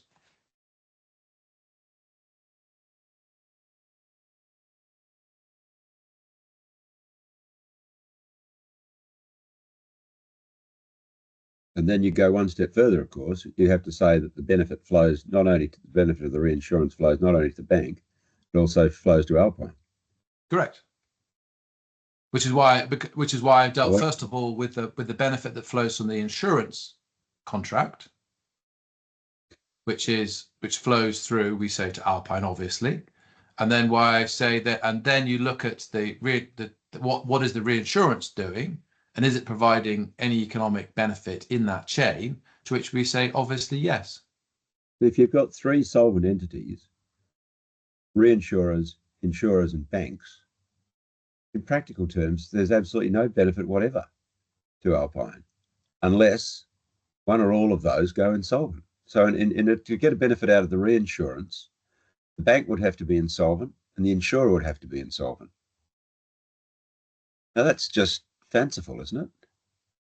Well, no, I don't agree. I mean, first of all, I don't accept that the only benefit is if the bank goes insolvent, because we've looked at the terms of the policy, and as I say, it makes quite clear the fact that actually Alpine benefits under the terms of that cover in ways which are not simply related to any property that the bank necessarily even possesses. I mean, it covers property. So if for example, Alpine's that's on your first argument, which as to the scope of cover, if there's some potential cover, then the whole policy goes insofar as it relates to Alpine. Correct. If one doesn't accept that, then in the relation to the misappropriation cover, the only possible benefit to Alpine would be if both the bank and the insurer of the bank were insolvent.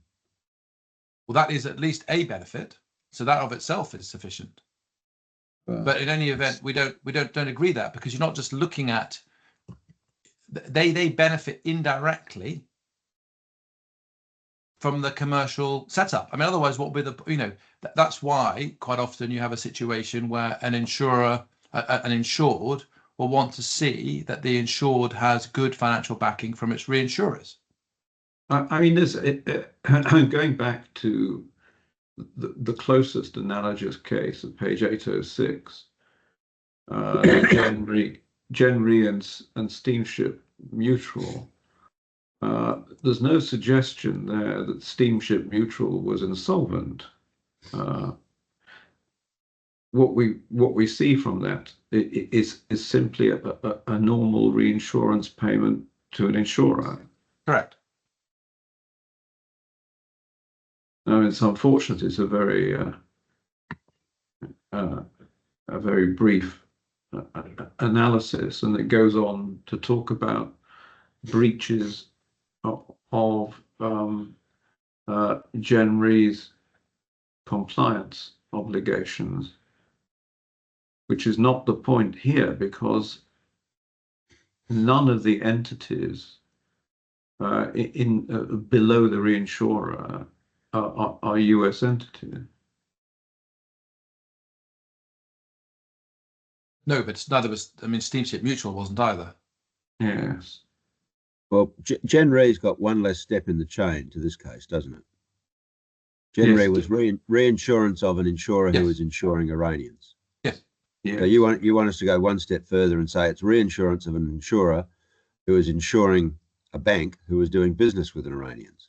Correct. Yeah. All right.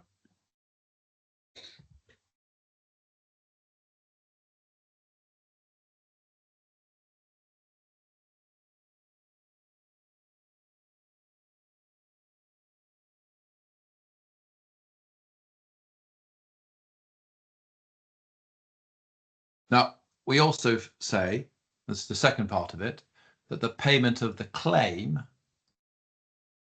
benefits Alpine. We say that the bank and its customers are ultimately beneficiaries of payments made under the reinsurance contracts. Well, except that in this case, the payment was made before there was any payment made under either the insurance contract or the reinsurance contract. So, but so what? I mean, timing doesn't matter. I mean, it's a question of whether or not ultimately there is a benefit or a financial source of, I mean, where's ultimately the source of funds coming from? It's the conduit from reinsurers. Well, the source of funds was coming from the bank. It came out of the bank's funds, and the bank was then looking for reimbursement from its insurer, who looked for reimbursement from their reinsurers. So I struggle to see how you can say that the Alpine received any benefit from the payment made under the reinsurance policy. And because there haven't been, your clients haven't paid under the reinsurance policy yet. And Alpine was paid in full 5 years ago. Quite, but that doesn't matter, because the point is that because the bank paid, believing, apart from anything else, that it had right to recover the monies under the insurance policy. That's why it started proceedings against it. So it's an indemnity. So basically, despite that there is effectively, the money is paid, but at the same time, it believes it has effectively a cause of action to be indemnified for those funds. And equally, that's the way it goes all the way up the chain. So the benefit does ultimately flow to the to Alpine and its owners. But economically, that's precisely what's happening. Doesn't matter about timing, but the point is that ultimately, if you look at it in the round, if we're to pay this claim, then monies will be paid to QIC. QIC effectively has, and that will go to fill a hole, if you like, in QIC's balance, which was there. That hole was there because it paid and benefited the bank, and in turn the bank had a hole until it was paid by QIC, which it paid to the fund because of the funds it paid to Alpine and its owners. Well, the benefit of filling the hole is not derived by Alpine. The benefit of filling of the hole is derived by the people who have the hole, namely the bank initially, and then QIC. So I just don't see, when you come to actual payment, I just can't see any basis upon which you can say that Alpine derived a benefit from the making of the payment. Because ultimately it received, I mean, ultimately its recipient, I mean, if you look at it and who ultimately would be out of pocket, and who's got the money in there. That's not the question. But the question is whether an Iranian has benefited from the service provided. Now, the Iranian, let's assume that Alpine's an Iranian entity for the sake of this argument, it got paid in full by the bank before any insurer paid anything. So the fact that the insurers paid, first of all, QIC paid the bank, and then you are now being called upon to pay the insurer, has no impact upon Alpine whatever. It's been reimbursed. It was reimbursed in full 5 years ago.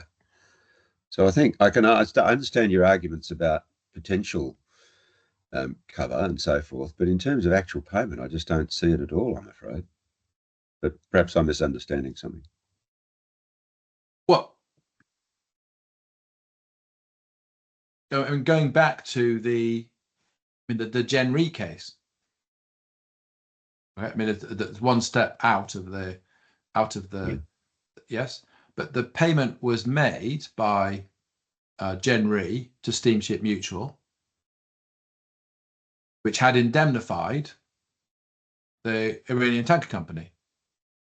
But again, the report is so brief, we don't know whether that was on the basis of the actual payment or whether it was the fact that cover was being provided, or that without the reinsurance, Steamship Mutual wouldn't have provided cover to the national Iranian tank. We just don't know, do we?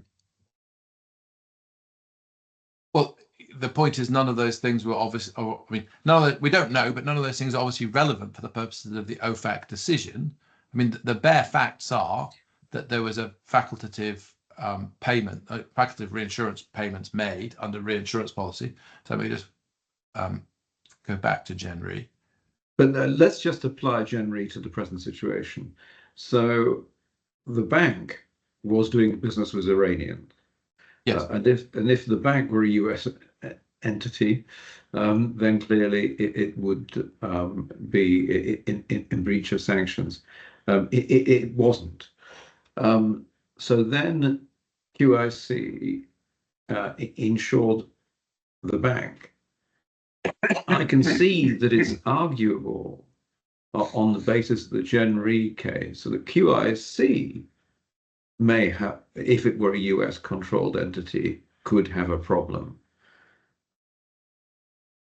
But the real question then is whether you go back one step further from QIC and whether or not the sanctions go back. Whether or not the sanctions go back that far. Well, to which the answer is, well, why not? And obviously they should, because in the same way that, the benefit. So it's just another chap in the chain, and it's ultimately, as I say, where the source of the funds are coming from. Okay, so that's your argument. Yes.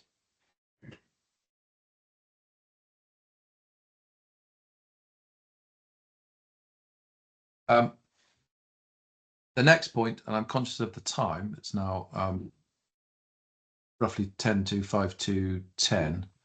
I've got to deal with, obviously, with the facilitation argument under section 560.208. How much longer do you think you'll be, Mr. Craig? On this, probably another 20 minutes to half an hour. And that will complete your address? Yes.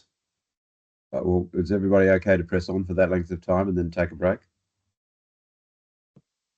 Let's do that then. Section 562.08 is at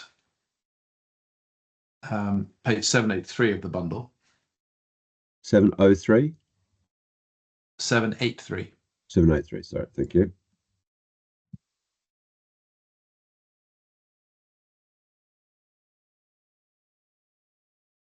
You see, no US person may approve, finance, facilitate, or guarantee any transaction by a foreign person, where the transaction by that foreign person will be prohibited by this part if performed by a US person or within the US state.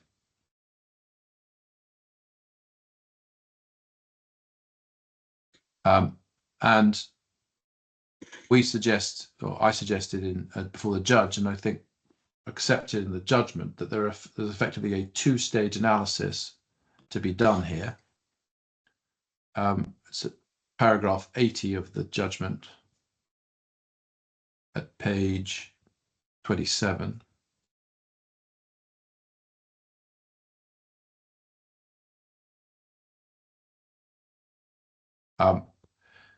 First, you look to see whether a non-US person is providing services to a sanctioned entity. And then second,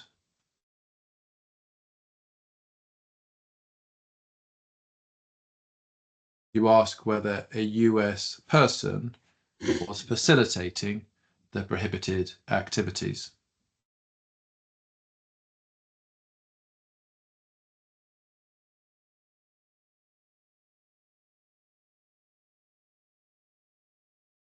And you will see that the judge, the conclusion was that he doesn't consider that QIC was providing services to a sanctioned entity. So we've already dealt with that. There was no consideration, though, whether the bank was providing banking services. And our case here is that the facilitation occurred in two ways. Firstly, it facilitated the provision of banking services to a sanctioned person. And secondly, the reinsurance facilitated the insurance given by QIC, the benefit of which was received by a sanctioned person.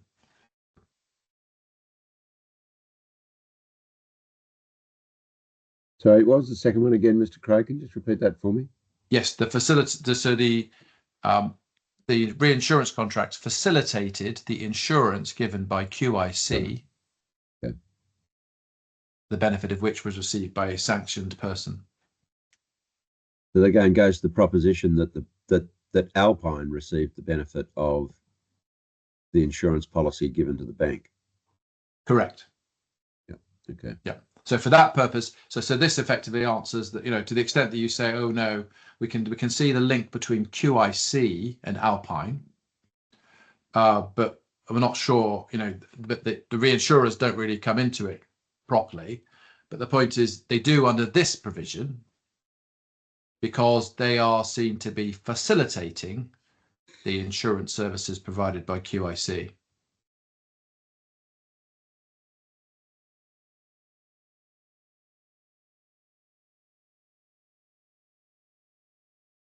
So if the judge was right to say that QIC insurance wasn't providing any benefit to Alpine, then this argument has to fail. Correct. Yeah. But not the banking services one. Yeah. Yeah, I understand that. Which is an entirely separate argument. Now,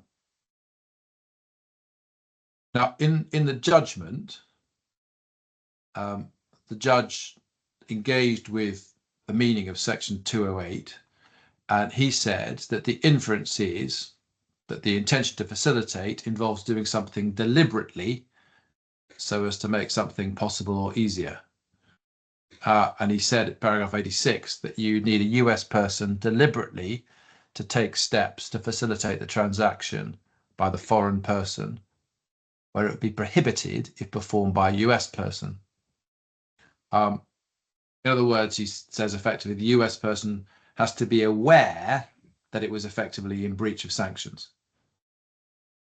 Now, the first point we say is that facilitate does not, as a matter of plain English, connote a deliberate or intentional act. We say it simply means to enable or to make easier. The second point is that under the regulations, a deliberate act under ITSA gives rise to criminal rather than civil penalties. And we can see that from it's H6769. Sorry, H769.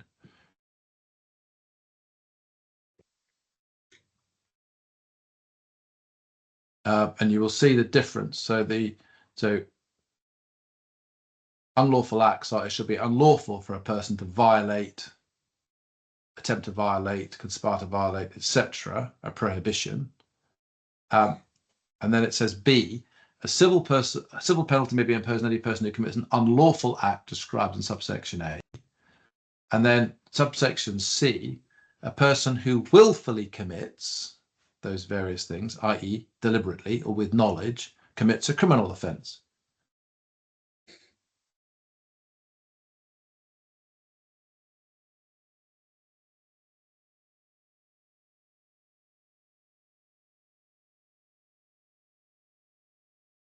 Now, with respect to the facilitation of insurance services,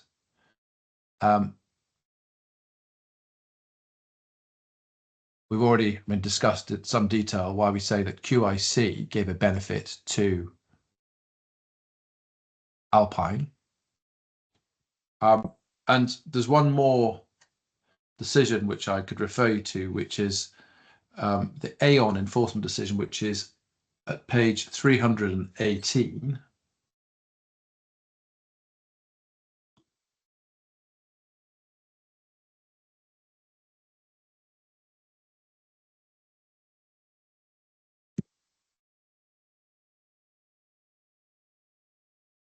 And you will see here it refers to the fact that OFAC alleged that Aon had facilitated the placement of coverage and the payment of premiums for facultative retrocession reinsurance that reinsured construction risks associated with a petroleum project on Karg Island. Aon brokered and placed the retrocession reinsurance on behalf of a European reinsurer with 2 European retrocession heirs. So in other words, Aon was a broker placing retrocession contracts. Below that retrocession contract were obviously reinsurance contracts. We then will have an insurance contract, and then we have the underlying insured and the project there, which was associated with a petroleum project in Iran. So a long chain down to it, but nevertheless, Aon regarded as having been facilitating by arranging the reinsurance the illegal transaction. But long chain or not, it only ended up in one place, which was Carg Island. It didn't end up ensuring the general business of a contractor who may or may not undertake work in Iran. No, well, we'll come to that in a different point. So there's another case which I can refer you to on that, which is at page 320.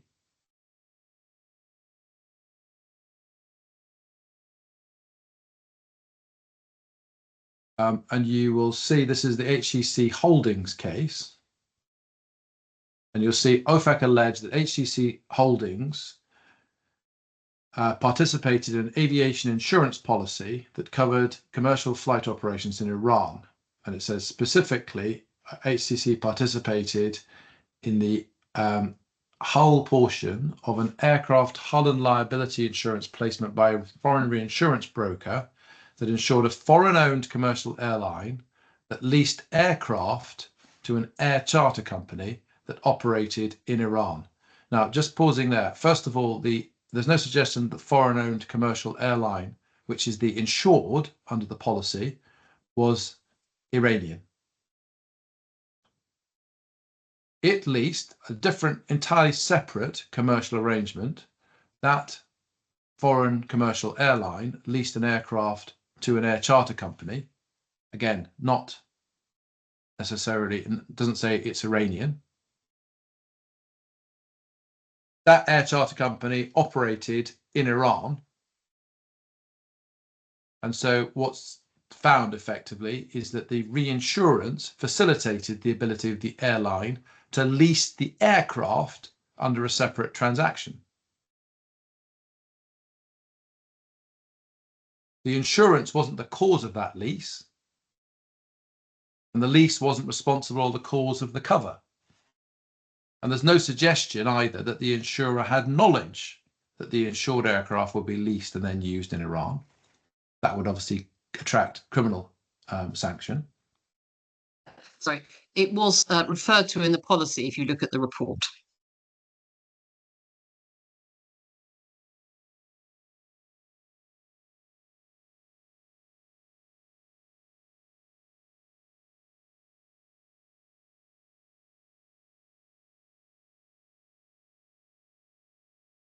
But well, just pausing there, it was referred to in the report. Sorry, it is correct that they did know, but that was regarded as an aggravating factor for the purpose of calculating the penalty. It's not an essential ingredient, that knowledge.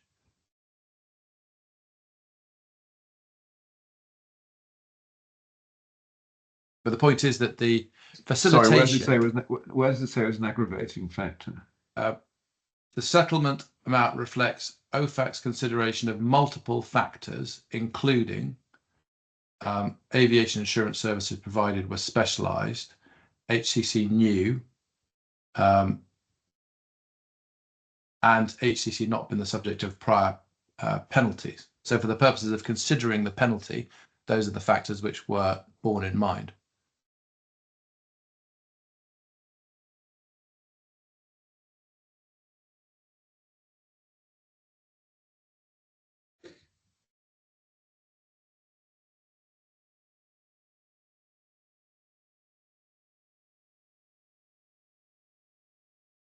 So we say that the That case shows effectively a paradigm example which has parallels with this case in relation to facilitation of insurance services.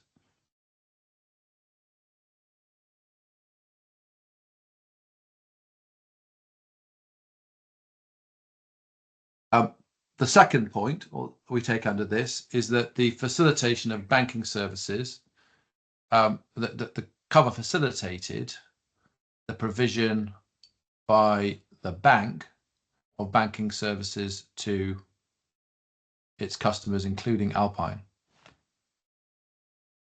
So it enabled the bank to protect itself financially against the loss caused by any of the insured events. That protection, as we've discussed, was for the benefit not just itself, but also its customers.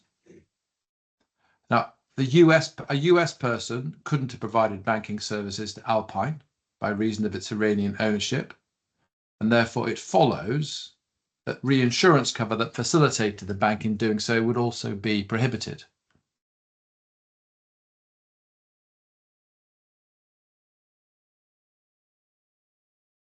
So in short, we say the cover under the policy and payment of any claim would fall foul of section 560.208 because facilitating transactions by QIC with Alpine and also of the bank with Alpine, where those transactions would be prohibited if performed by a US person.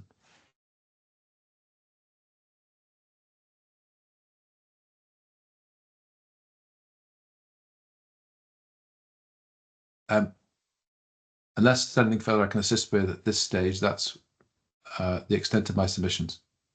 Thank you, Mr. Craig.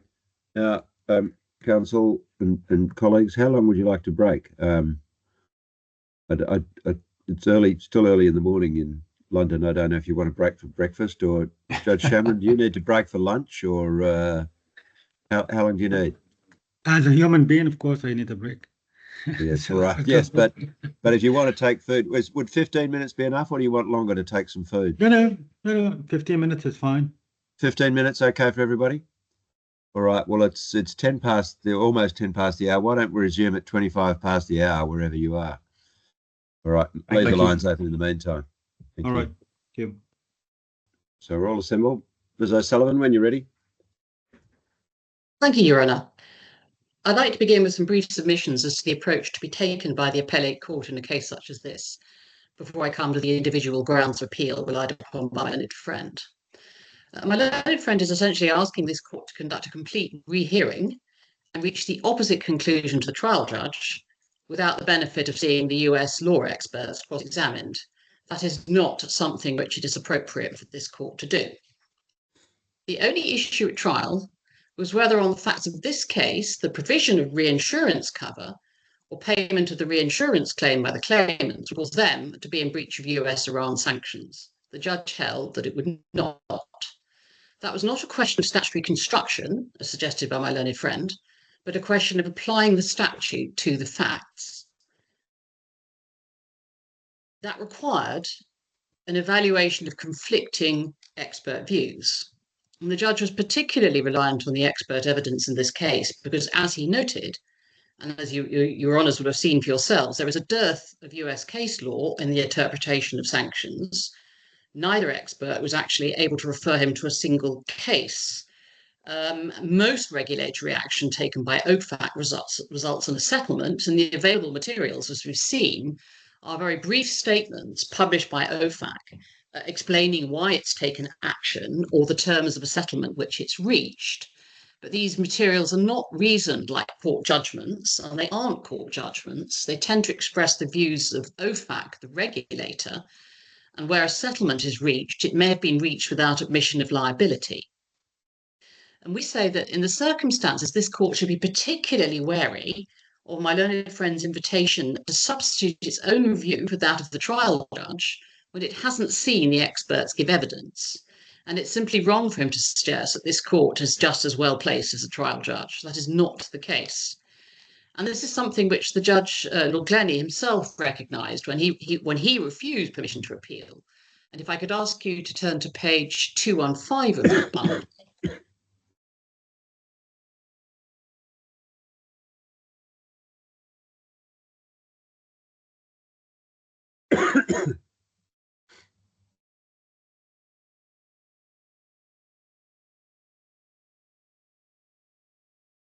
said, paragraph 4, the alleged compelling reason why the appeal is heard is it's said that the clause is a standard clause, and that may well be correct. And it may also be true that the London market has a particular understanding of the clause, although no evidence was adduced to support this assertion. But the outcome in this case did not depend on any particular interpretation of the sanctions clause. Its meaning was not an issue at the trial, but on the question whether US-Iran sanctions regulations apply so as to prevent payment in the circumstances of this case. This is a wholly different point. And he also made the point at paragraph 6 that foreign law is a question of fact, and my findings as to the applicability and effect of that law are findings of fact. In coming to the conclusions in my judgment on issues of US sanctions law, I had the benefit of hearing evidence from US lawyers. I did not in any blanket way prefer one or the other. As I made clear in the judgment, I found difficulties with aspects of the evidence of each of them, but their evidence was both necessary and influential in helping me reach my decisions on the salient points.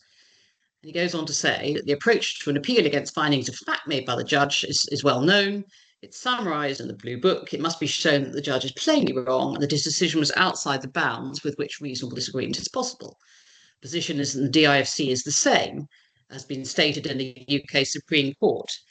In fact, it may be useful to have a look at the position in the DIFC, which you can see at page 219 in the authorities bundle.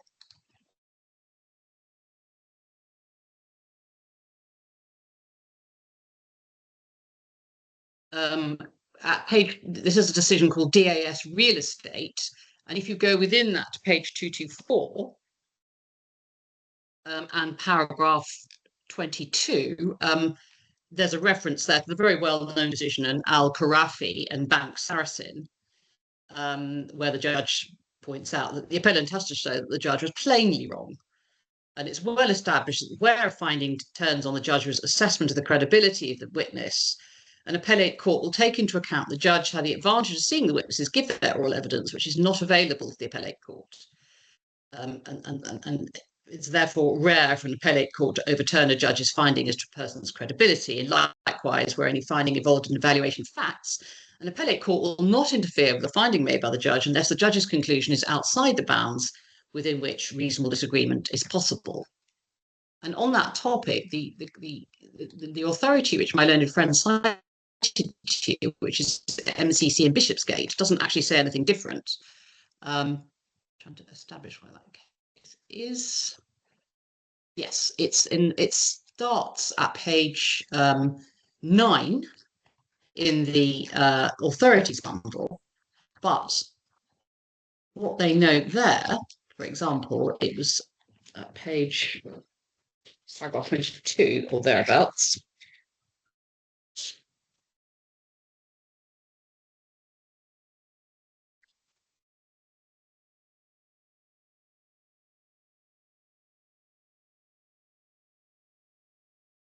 Paragraph 11, in fact, I think.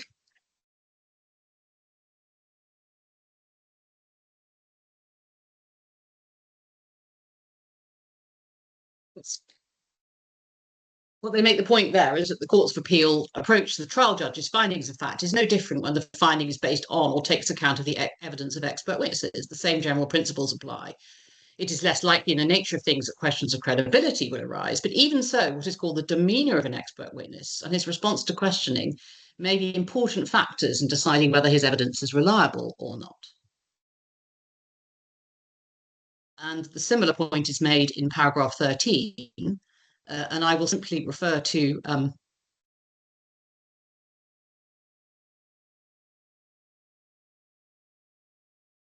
essentially the point made here is that there may be different similar rules of statutory construction which the English common lawyer can have regard to, but that's not an issue here. There's no principle of statutory construction which is suggested to be different.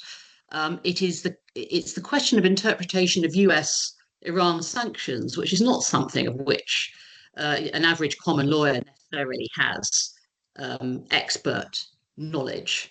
And the judge was peculiarly dependent on the expert evidence which he received from the sanctions experts. It's not a question of saying the US courts have a similar approach to statutory construction. That simply wasn't the issue which arose. Now, so I would say that my learned friend hasn't even attempted to discharge the heavy burden of showing that the judge was plainly wrong in the conclusion which he reached, or that his conclusion was outside the bounds with which reasonable disagreement is possible. And for that, he's simply asking your lordships to rehear the case and substitute your own view. And that's not a justifiable use of the resources of an appellate court. And I'd also like to point out there are a couple of issues raised by him in his argument which are not open to him on his grounds of appeal. In particular, his criticism of the judge for finding that the facilitation of prohibited activities requires a deliberate or knowledge. That is not open to him to attack that finding because it's not one of his grounds of appeal. It was one of his grounds of appeal when he applied to Justice Lord Glennie, but he's abandoned it. But I'll come back to that point when it arises. So before I come to the individual grounds of appeal, of which there are 5, I do want to invite your honours to stand back and take an overview. My learned friend's submissions make complexity of what is actually a very straightforward case. We submit that on the undisputed facts of this case, there is no connection between QIC's claim under reinsurance and Iran, which could realistically be said to involve the claimants in any breach of US-Iran sanctions. The claimants are London-based Lloyd's underwriters who agreed to provide reinsurance cover to an insurer in Qatar. The reinsurance covered QIC's liability to its own insured, a bank in the UAE, in respect of loss caused to the bank by the fraud of its own UAE employees. The insured bank claimed for loss suffered by it as a result of one of its employees defrauding a customer. That customer was a Hong Kong company carrying on business in Sharjah. It just so happens that its owners are Iranian nationals and residents, but there's no evidence whatsoever to suggest that they remitted any monies to their owners, that the company remitted any monies to its owners. So you have to go to the 4th degree of separation to find any connection with Iran at all. And the judge reached the view that the supposed connection was far too remote to put the claimants in breach of sanctions. That's a reference to paragraph 78 of his judgment. And that view is clearly right. Now, I'd like to... Sorry, Ms. O'Sullivan, I'm just pausing there. Do you challenge the proposition that a company owned by 3 Iranian nationals is a sanctioned entity? Yes, very much so. I'll come to that. Yes, absolutely. Right. And we'll see the evidence was that actually OFAC has a much more subtle approach.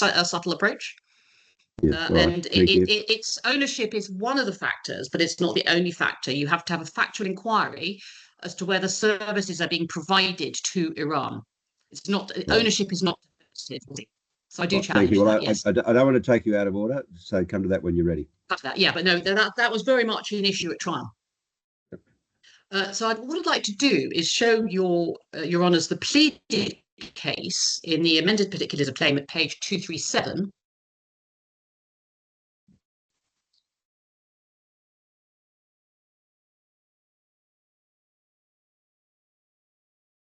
So it's really paragraph 21.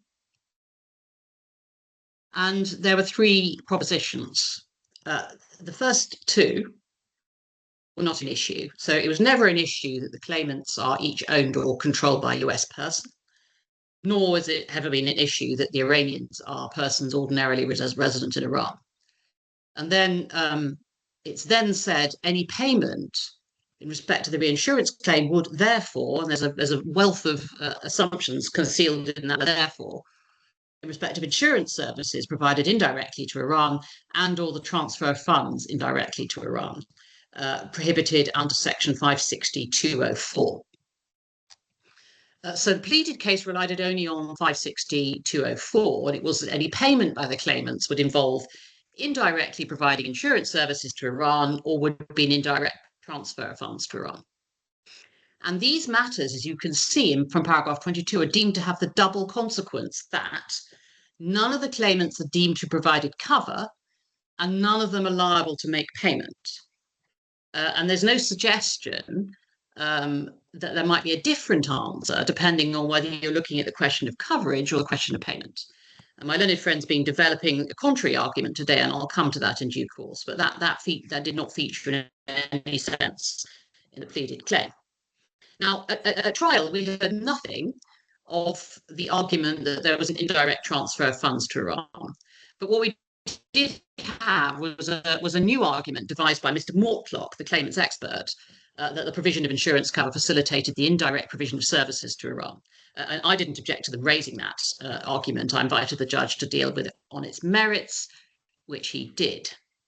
And in fact, if you look at the case pursued at trial was summed up by Mr. Mortlock in paragraph 9 of his first report, which you can see at page 257.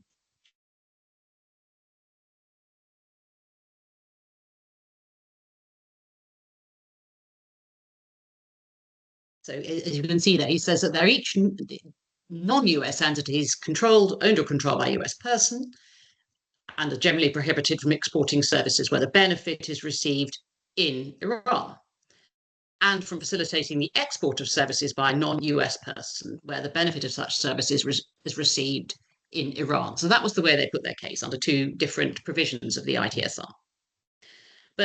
So in other words, what the claimants have to do, whether you're looking at coverage or whether you're looking at payment, they have to establish that there is at least one breach of sanctions that will be involved in the provision of the cover or the payment of the claim. And as we've seen, they relied upon 562.04 and 562.08. And the judge considered both those arguments, rejected both of them, and therefore he rejected the claim for declaratory relief, which of course was for declarations as to the absence of cover and for non-liability to make the payment. So when my learned friend says that the judge failed to deal with a case that merely providing cover was itself a breach of sanctions, that's simply untrue. If you look at a fair reading of the judgment, he did deal with it. It's just that my learned friend doesn't agree with the answer he gave. The whole judgment is concerned with that question. And he looked at the section 204 argument and the section 208 argument and rejected both. And it's also wrong to say that the judge failed to give any consideration to the word indirectly. I mean, there was never any suggestion that there was a direct provision of insurances cover. The case has always been only that there was an indirect provision of services because there was an indirect receipt of benefit. And the judge dealt with that argument. As you can see, if you go to page 20 of the bundle,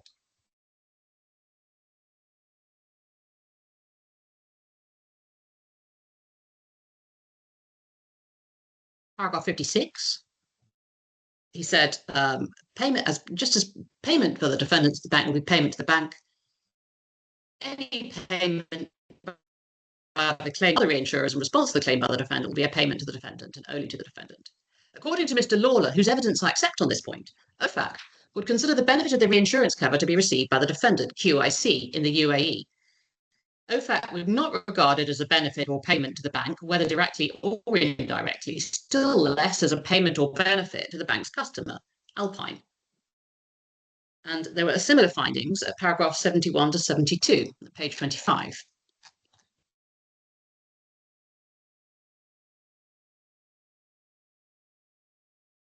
At 71, he set out their pleaded case. And 72, he says, I've said enough in the preceding paragraph to make clear that the argument must fail. The claimants are reinsuring a Qatari insurer who's insuring a UAE-based bank. One of its customers among many happens to be Alpine, a Hong Kong company. The only connection with Iran is the nationality and place of residence of its shareholders. The claimants are not providing insurance services either directly or indirectly to Alpine. And then similarly, I mean, he set out at 73, as we've seen, counsel's arguments. At 74, he said, I have no difficulty approaching the matter in these stages. I agree that the service being provided by the claimants was reinsurance, and the service being provided by QIC was insurance. That doesn't take the matter anywhere. For the reasons set out above, I do not accept that reinsurance provides a benefit directly or indirectly to the bank, nor do I accept that insurance provided by QIC provided it for indirectly to any customer of the bank.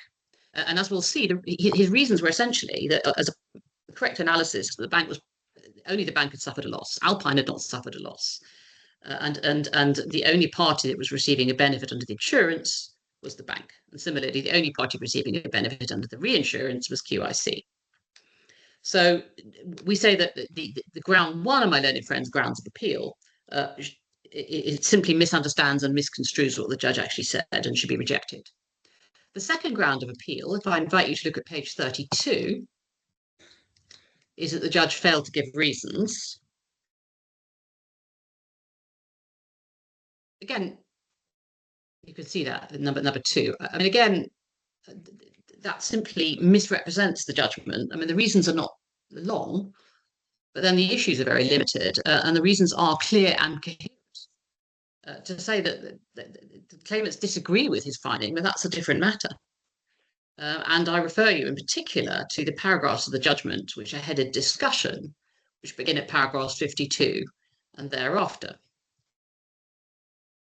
Page 20.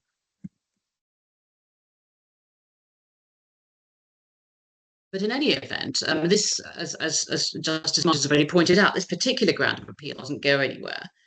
But the appropriate course in such a case, if the appellant is contending that insufficient reasons have been given, is to ask the judge to set out his reasons.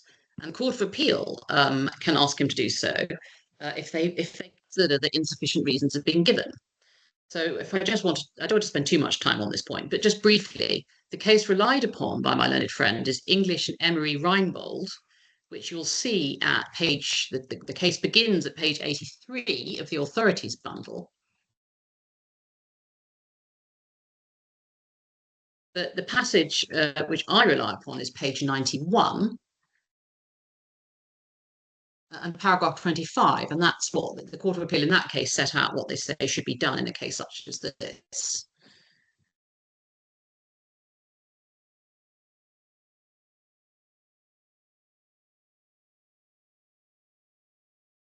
So in this case, it has to be assumed, I mean, Justice Glennie refused permission to appeal on all grounds, including this, and it's to be assumed that he considered that he had given adequate reasons.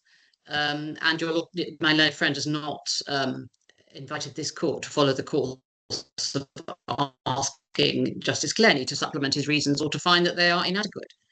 So this argument doesn't go anywhere. But coming now to the substance of the grounds of appeal, if we could, I invite you to turn back to 32 so we can see what those are of the case management bundle. So essentially, the first of those says that he erred in failing to determine whether provision of cover was prohibited under 562.04. And then the other, paragraph 4, it says that he erred in determining that the payment of the claim benefited only the respondent and ought to have found that the Iranian owners of Alpine would indirectly benefit from the payment.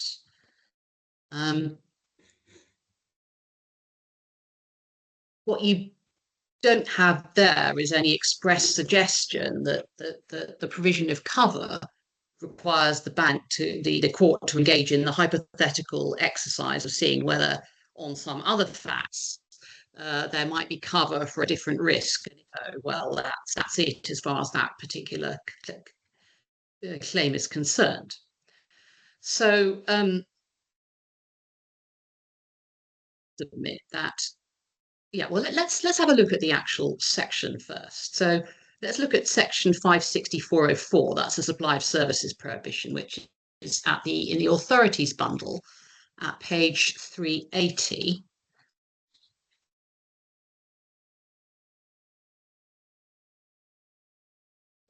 Sorry, that's 208. I want 204 is at page 379.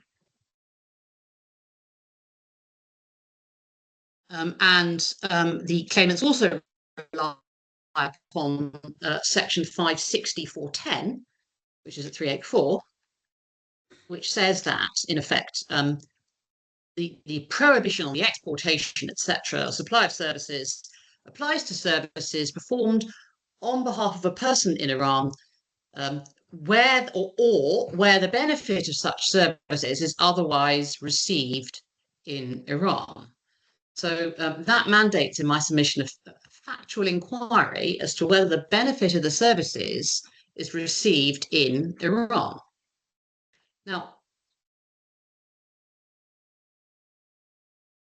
my learned friend now seems to be saying is that if hypothetically the reinsurers are able to think of some situation in which a risk different from the one which is eventuated might be covered, well, that means that the provision of all cover in respect of that customer is excluded because of the sanctions clause. So in other words, if Alpine, because Alpine could have lodged gold medallions with the bank, although there's no suggestion that it did, that means that the present claim, which has got nothing to do with gold medallions, is excluded because it will be a breach of sanctions. And we submit that that is a completely misconceived interpretation, both of the sanctions exclusion clause and of the sanctions themselves. Court has to see whether there's any relevant connection with Iran, what the benefit is and whether it's been received in Iran. And the sanctions clause requires the court to consider concrete facts, not speculation.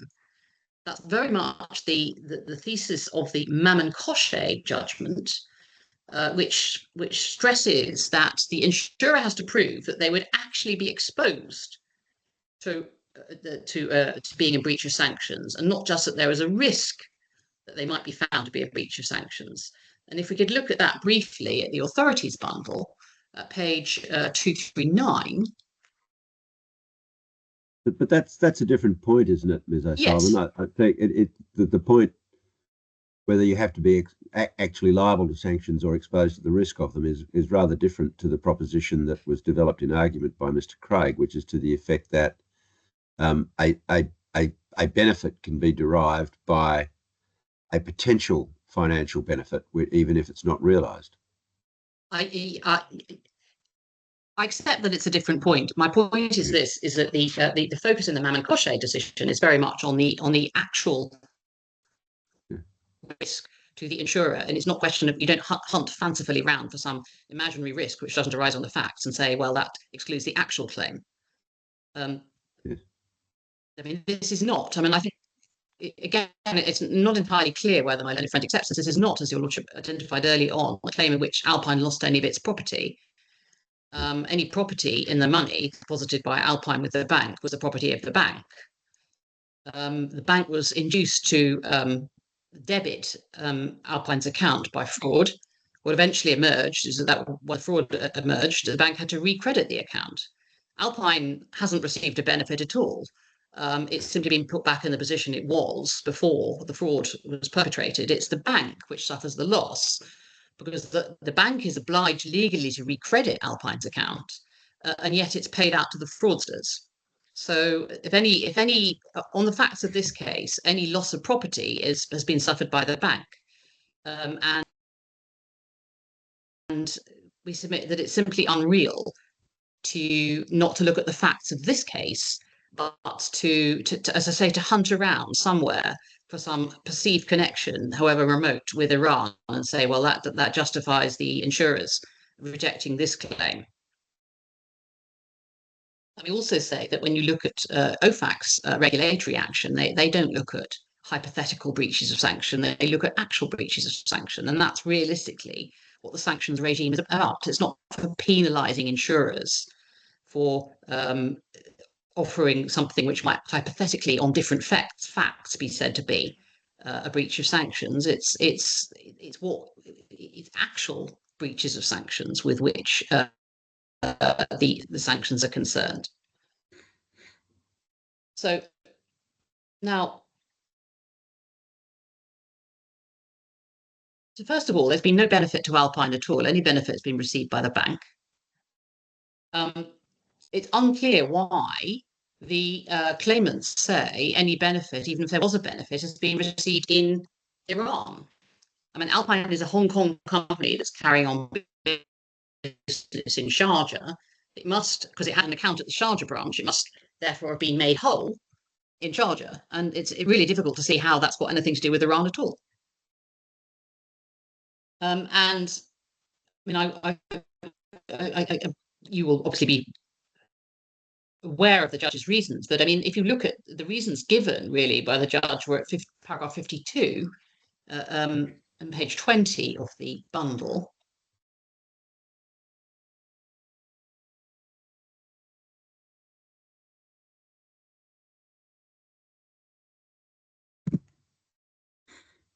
Where we're beginning discussion. I mean, where he. But if you're right on this argument, then it enables Iran to use foreign cutouts. No, it doesn't. In fact, there were lots of authority. I mean, there was lots of discussion by this sort of thing. I mean, there is a case called Essentra and so on, which makes it clear that what you can't do is interpose front companies to evade sanctions. I mean, the OFAC is alive to these issues. Now, let's go straight to this point about receipt by the owners, because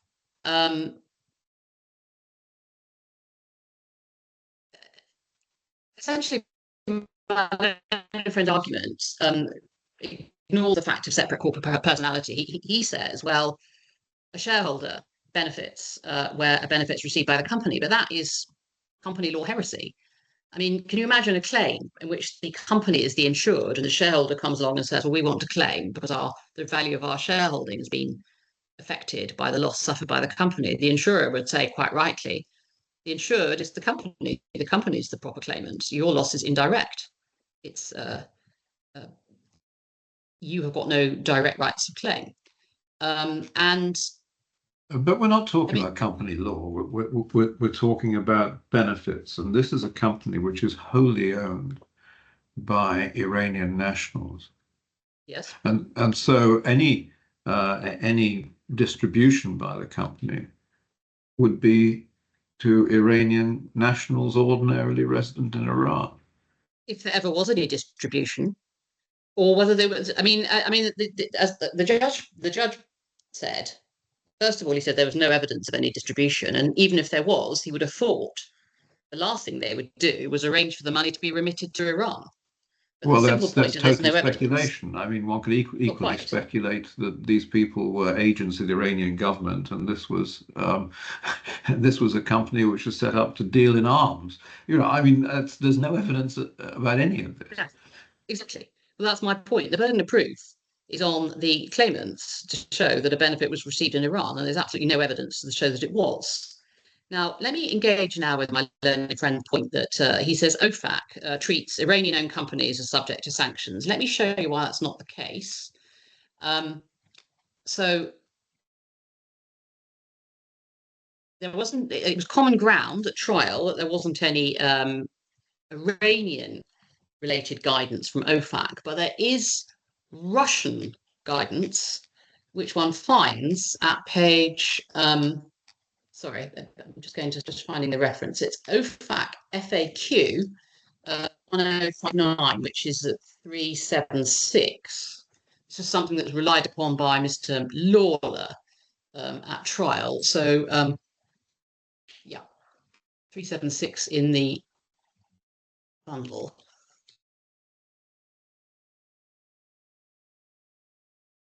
Sorry, my system is being a little slow.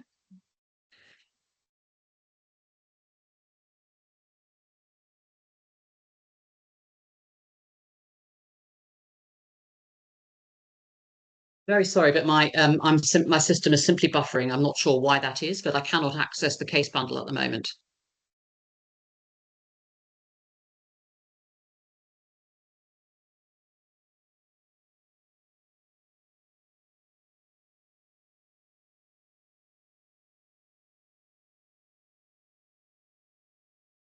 Always a good idea to download the PDF, actually.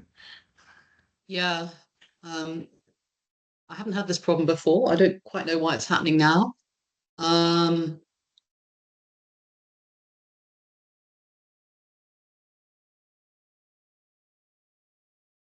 going to, I can't even close the link. I'm really sorry about this. I'm not quite sure what to do. I'm simply being faced with a spinning wheel and I can't even log out and re-log in.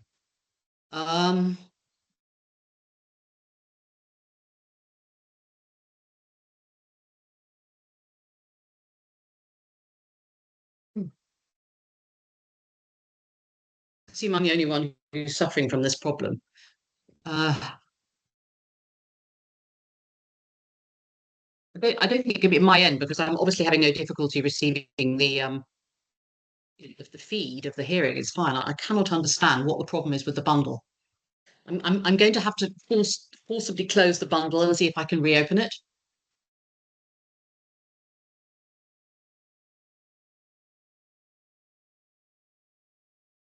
Can't even do that.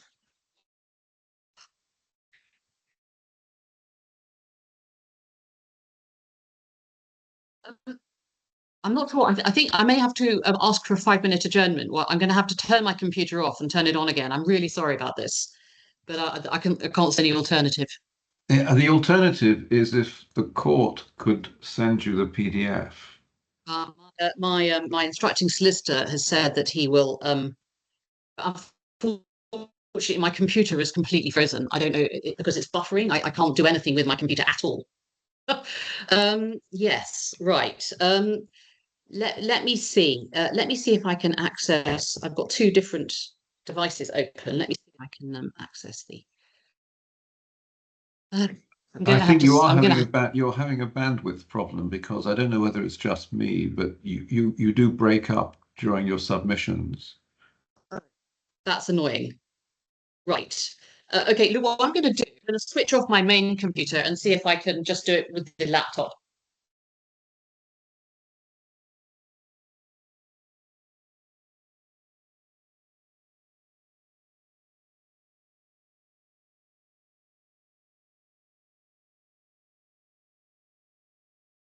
Sorry, I was on mute then. Why don't we, Ms. O'Sullivan, we'll give you 5 minutes to Thank you very much. sort things out, and when you're ready, we'll be able to see when you come back online. Yeah, thank you we'll very much. I do apologize. Right. That's all right.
Are you back online, Ms. O'Sullivan?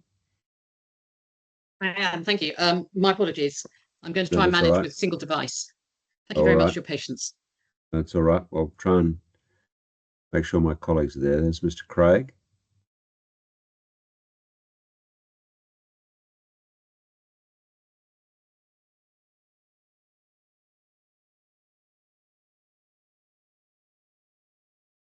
Justice Black. Justice Shamlan. Yes, I am here. Yes. Okay. All right. Back to you, Ms. O'Sullivan. Thank you very much. The page, I was trying to take your honours to page 376 of the hearing Yes. bundle, Yes. which is the guidance published by OFAC in relation to Russian sanctions. And the question asks there is, do the determinations made pursuant to specified executive order prohibit persons from providing services to persons located outside the Russian Federation that are owned or controlled by persons located in the Russian Federation? And the answer to that is no, provided that the provision of services is not an indirect export to a person located in the Russian Federation. For the purpose of these determinations, OFAC interprets the indirect provision of the prohibited services to include when the benefit of the services is ultimately received by a person located in the Russian Federation. In contrast, OFAC would not consider to be prohibited the provision of services to a non-Russian company that has a physical presence and operations outside of the Russian Federation, including such a company owned by persons located in the Russian Federation, provided that the services will not be further exported or re-exported to persons located in the Russian Federation. So applying that by analogy to the present case, Alpine, as we know, is a non-Iranian company and it has a physical operations outside Iran, but it is owned or controlled by persons in Iran. So that of itself is not, so ownership by and control by Iranian persons is not definitive. There needs to be a full inquiry as to whether the services were further exported or re-exported to persons in Iran. Is there any evidence on the record as to Alpine's commercial activities? None, except that we know that it had a bank account in Sharjah, and therefore one infers that it must have had some activities within the UAE. Well, I'm not sure about that. We've had a number of cases in this court where people just have bank accounts in the UAE because they like it. It seems to be a good place for people to put money.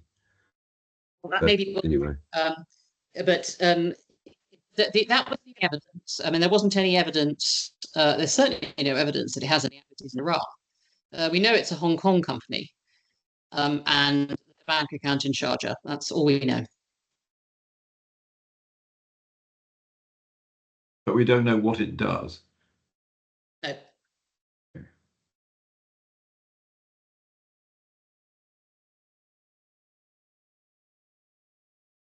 So, and again, it's the subject of evidence from Mr. Lawler in trial. And if I could invite you to look at the transcript at page 439.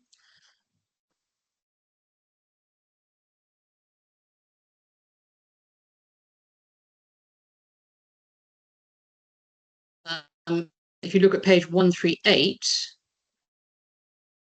he says, I think what FAQ 1059, I know what it says. I think the implication looking at why I included my expert opinion is it's OFAC saying ownership alone, right, is not going to be determinative. What we OFAC care about is there a benefit received, which is in a sanctioned country by a sanctioned person, which is true. And I think that's always been true.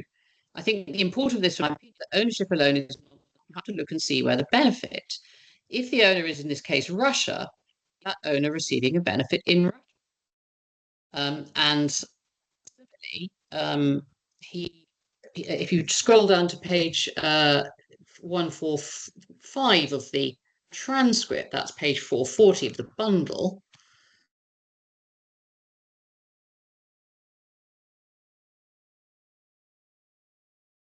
He says at the top, I don't believe there's any benefit going to the account holder, but if there was a situation where it was deemed there was a benefit going to the account holder, right, FAQ 159 would urge examination of whether the benefit is going to half the account holder, in case the Hong Kong company, into Iran.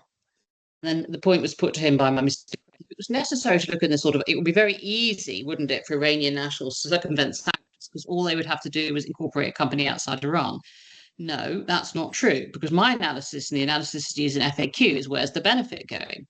So if there's no benefit to the Iranian owners, the OFAC might not care. I think the evaluation is where the benefit being received. And then my learned friend referred you to Mr. Lawler's evidence at page 435 of the bundle.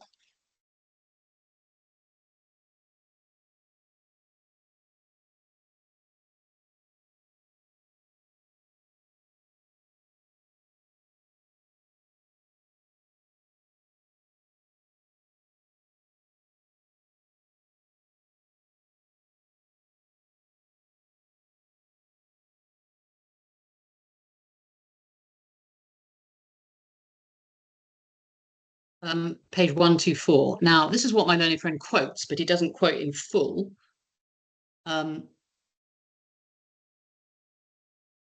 He says, the question was this, at around line 10. Back to the point, this makes clear. First of all, you have the insurance. Yes, I think you've agreed with me. You have to look at the economic activity of the underlying insured, which is UAB. Yes. And its contact with potentially sanctioned individuals. Yeah. Now, he was saying it's obvious that when he was in the room, it's not yeah, right, but yeah, I follow your question. Then the question comes.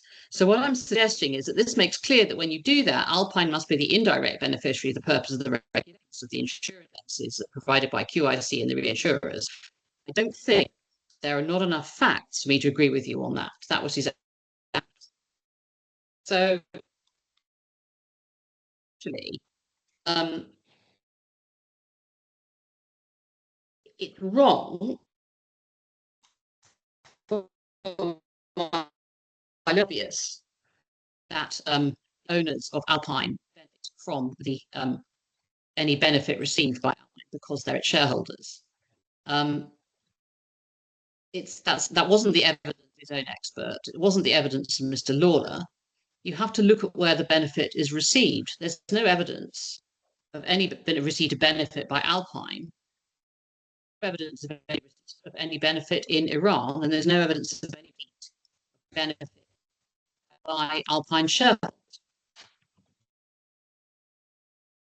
So the judge was right to find that in providing this reinsurance cover to QIC, the claimants were not indirectly providing insurance services to Alpine and were not in any way violating section 560-204. And we're concerned here with a string of discrete contractual arrangements between different parties, in which only the party who is entitled to claim and whose benefits is that who is the immediate party to the policy. Now, the judge doesn't have to be right about that. He just has not to be demonstrably wrong. Right. Yes. And the difficulty for the claimant is that Mr. Mortlock, his expert, accepted at the hearing that the bank was liable to recredit Alpine's account regardless of whether it had insurance.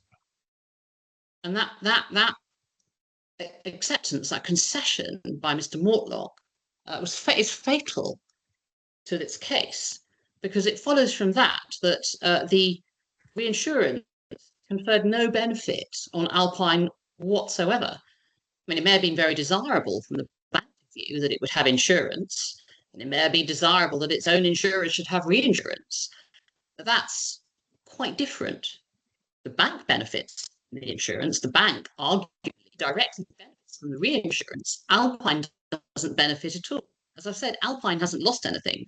The loss falls on the bank because it's paid the fraudsters, and yet it has to recredit Alpine's account to show the true funds due from it to Alpine. What do you say to Mr. Craig's proposition that there is an economic benefit in the form of the bank, as it were, being encouraged to make the payment to its customer because it can fall back on the insurance policy? What do you say to that? Is that a benefit? Isn't Alpine getting a benefit under the policy by reason of that? No, it's not. It's a benefit to the bank. I mean, the bank, there's certainly in the bank's self-interest. I mean, the bank is going to have, if one of the bank's employees defrauds a customer, the bank is going to have to make the customer good. Now, the bank obviously, in its self-interest, will have insurance, but that doesn't affect the customer. The customer doesn't care. As you say, it's only relevant if the bank is insolvent. I mean, it's absurd to suggest here that the bank was in some way dependent on the existence of insurance cover. I'm sure it was jolly glad it had insurance cover, but that doesn't mean that anyone other than the bank is getting the benefit. I mean, the problem with my learned friend's argument, it just stretches the points far too thin. I mean, you can go on. I mean, you can go on at fourth and fifth remove, but where does it stop?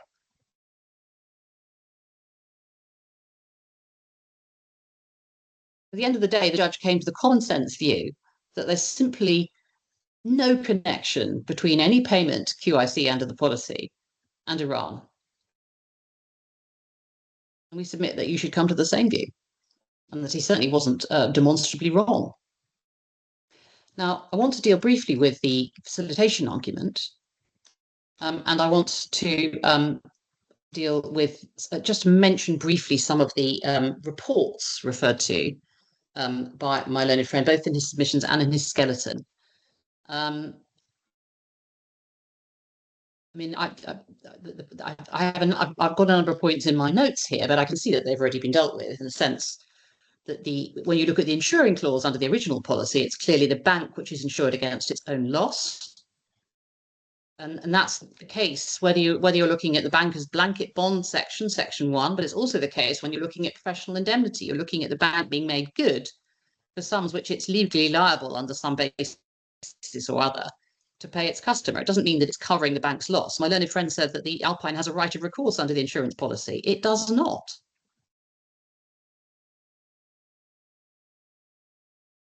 Again, it's not entirely clear whether my learned friend was criticising the judge for finding that Alpine's property wasn't stolen.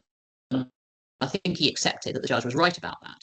And anyway, he hasn't included that as a ground of appeal. So we have to proceed on the basis that it was the bank's money that was stolen, not Alpine's. And as I've said, Mr. Craig made that concession during. Yeah, I think he did. Yeah. So looking then at the facilitation case, if one looks at 560-208, that is at the authorities bundle, page 380.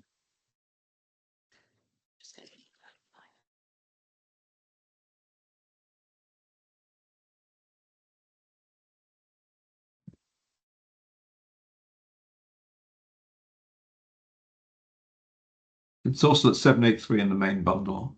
Depending. Yes, indeed, it is. Yeah. Indeed, you can look at it wherever you choose. Well, Mr. Craig used that reference before. That's why. Yes. Right. So there it is. What's prohibited is facilitating various other forms of infringement, but we're concerned here facilitating a transaction by a foreign person where the transaction would be prohibited if performed by a United States person. So what is the transaction? Well, so my learned friend seems to have two answers to that. First of all, he seems to say that the underlying insurance between the bank and QIC is the prohibited transaction. But there's no evidence that that insurance policy was in any way facilitated by the existence of the reinsurance. And on any event, that doesn't go far enough because there's no breach of sanctions involved when QIC insures the bank. And reinsurance cover facilitates the provision of insurance services to Iran. And as Justice Martin said correctly, I mean, that if you're looking at provision of insurance services, I mean, that stands or falls with the argument on 6204. And we submit that no one, not the claimants, not QIC, and not the bank, was providing services to Alpine, still less its Iranian owners. Now, their alternative submission is based on facilitation, not of a particular transaction, but of the provision of banking services by the bank to Alpine. My learned friend says, well, the reinsurance cover de-risked its provision of services to Alpine. I mean, doesn't make it a benefit or facilitation of activities. It certainly makes it a nice to have for the bank, but there's no evidence at all that the bank was enabled to provide banking services to Alpine because of this insurance cover, let alone the fact that reinsurance cover was available to QIC. I mean, facilitate, as my learned friend accepts, means make easier or enable. And there's simply no evidence to suggest that the facilitation of the provision of banking activities to Alpine has anything whatsoever to do with the insurance, let alone the reinsurance cover. Now, we ought to look at one of the cases which shows the kind of thing that OFAC regards as facilitation.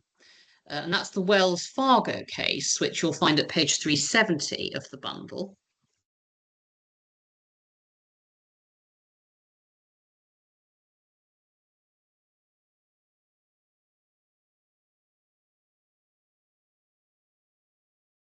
So if you just read briefly the opening paragraph.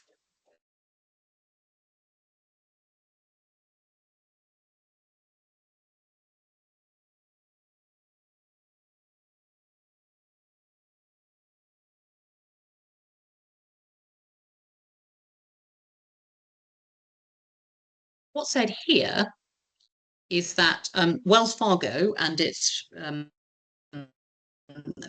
predecessor, Wachovia Bank, provided a European bank with software that the European bank used to process trade finance transactions, sanctioned jurisdictions and persons. So that is what was facilitation in that case, providing the European bank with the tools which enabled it to conduct its banking activities with its customers. So that's the kind of direct relationship which, in the view of OFAC, gives rise to liability for breaches of 56208.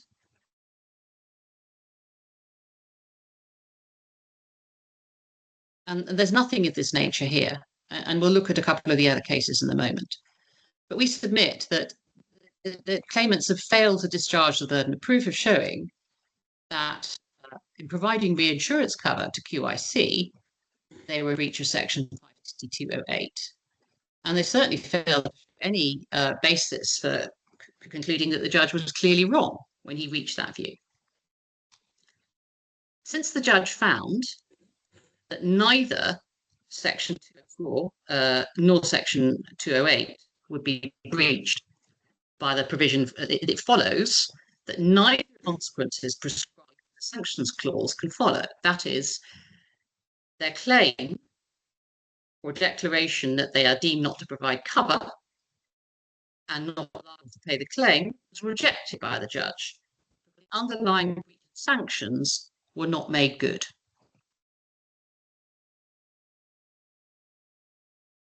Now, I want to say something about the various materials relied upon. Because, as the judge noted, when you look at, however brief the reports of the regulatory action are, they do seem to involve very clear and obvious breaches of Iran-US sanctions. And usually where the underlying policyholder is based in a sanctioned jurisdiction or the insurer carrying on activities in a sanctioned jurisdiction. And if one looks at the HCC case, for example, at page 320,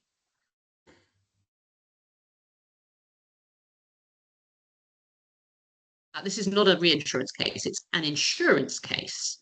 Now, the insurer participates in hull cover, which, as we saw, the policy itself revealed going to be for aircraft going to be operated in Iran. And that was said to be a breach of section 56208. We don't know a facilitation case because actually section 56208 isn't just restricted to facilitation, it includes other things. But in any event, as the judge said in paragraph 67 of his judgment, this insurance clearly covered prohibited activities directly concerning Iran. Chartered aircraft were being flown in Iran. The insurance covered damage to the aircraft being operated in Iran.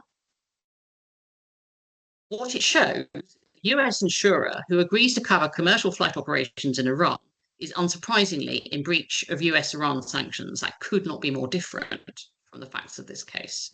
And what this case does not show is that OFAC considers the benefit of the insurance to extend to the insurance customer. That's extending this brief reasoning. It imputes to it a weight which it simply cannot bear. Now, I've also referred to the Wells Fargo case. We needn't go back to that. But what was being done in that case was software which was being used by the European Bank for the purpose of processing transactions for sanctioned purposes. Again, a very, very clear and obvious link between the activities of the US person and the sanctioned transaction. Here, QIC is not providing any services used by it for the purposes of its activities with its customers. Still less are the claimants at one further remove providing the bank with any such services. We've got the Eon case at page 318.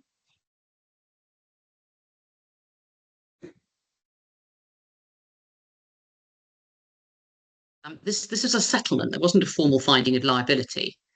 But in this case, Eon had brokered retrocession for construction risks associated with a construction project on Hague Island, which OFAC described as particularly harmful to the sanctions program. So, I mean, the critical point of difference in this case is that the reinsurance provided by the claimants to QIC has no relationship whatsoever with any Iranian risk, is not facilitating any activities in Iran. Insurance in the Eon case was quite obviously facilitating a construction project in Iran. This could not be more different. In this case, the reinsurance relates to an original risk in relation to fraud committed by the employees of a UAE bank carrying on business in the UAE. And it's absurd to suggest there's any analogy between two.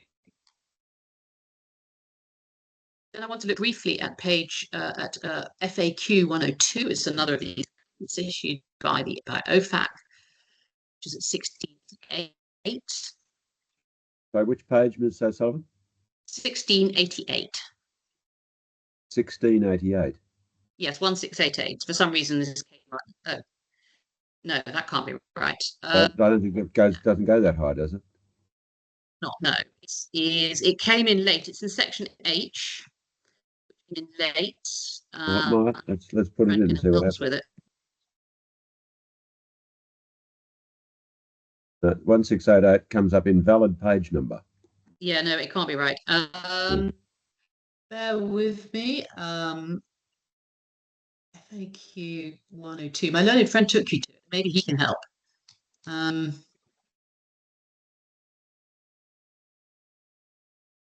find it.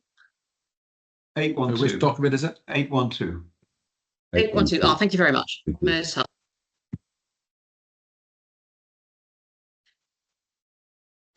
Yes. Yes. So this, as I mean, this is Justice Flagg pointed out. This is simply with his advisory that you can protect yourself from covering risks, actual risks, not risks you could identify on combing through the policy, which bear no relationship to the facts. They say, well, the best course is to put in a sanctions clause. And then that doesn't tell us anything about whether, on the facts of this case, the sanctions would be triggered. And in my submission, they clearly wouldn't be. Now, there are other cases referred to by my learned friend and his skeleton. I'm not entirely sure whether I should take up your honour's time with dealing with them. I will say very briefly that they are very different cases. For example,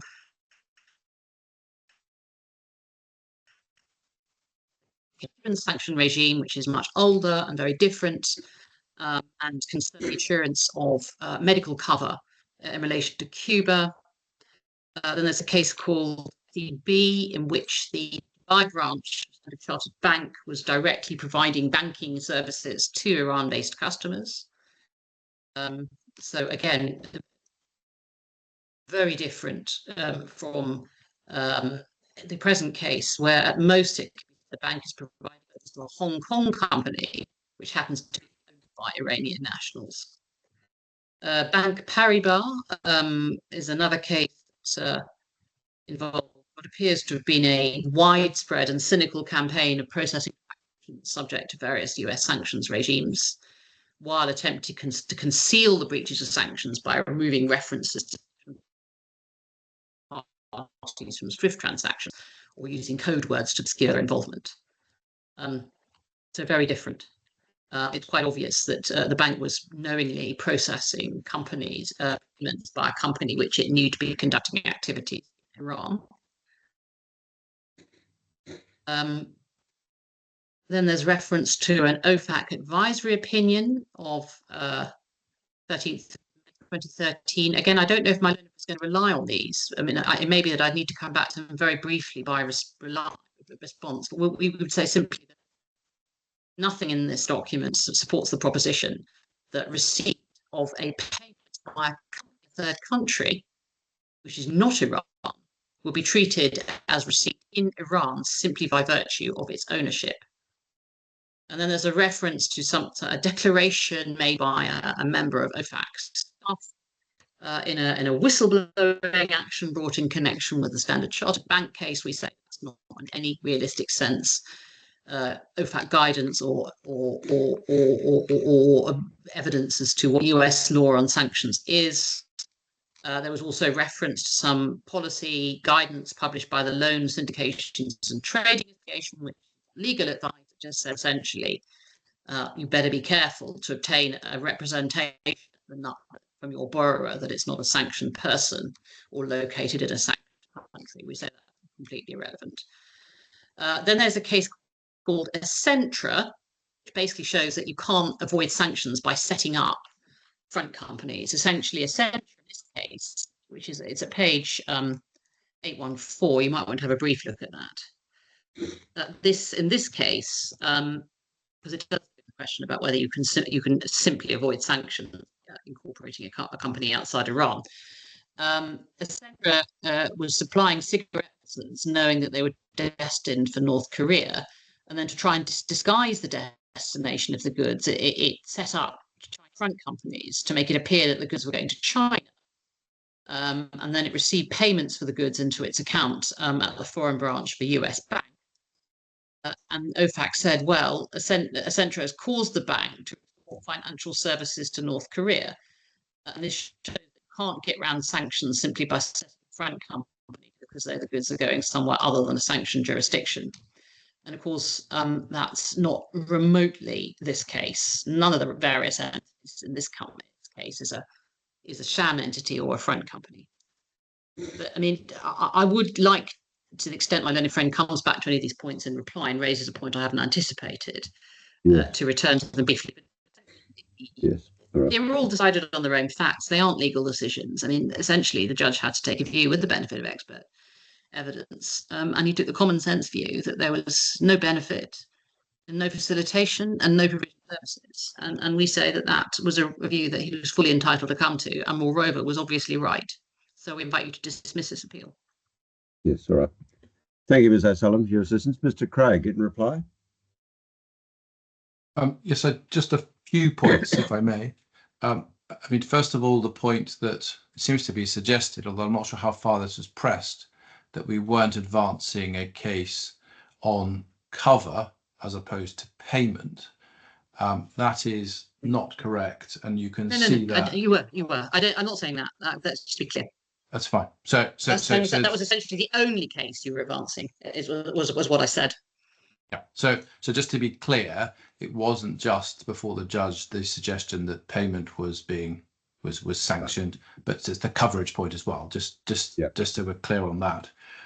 The second point, it was intimated, although not developed, that there is no ground of appeal in relation to a small point on facilitation. Now, with respect, that's not correct, because our case ground of appeal in relation to facilitation is contrary to the finding of the judge. There was facilitation.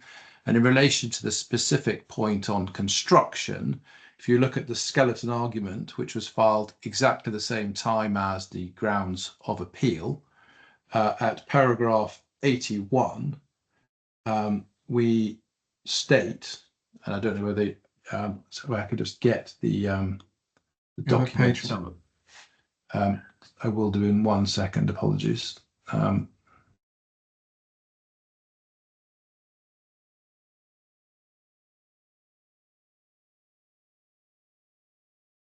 Page 67, bottom of the page. And that basically makes the point that I made to you, that the word facilitate does not by itself connote a deliberate or intentional act. Nothing in ITSA which provides the person or persons engaged needs to deliberately take the steps to do so. If it were correct that knowledge and intention were constituent elements, then almost all sanctions violations would be required to be willful. However, they're not. And section 1705 provides in relation to that the difference between civil and criminal. So I don't know how far that point is pushed, but just to make clear that that was front and centre, if you like, of our argument.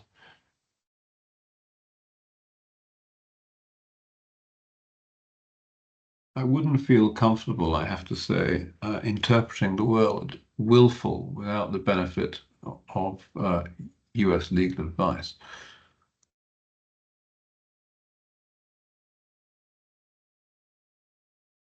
But I go back to the point I made at the start, that the expression willful is contained in a statute, a common law statute, and therefore you can readily construe it by reference to the relevant background.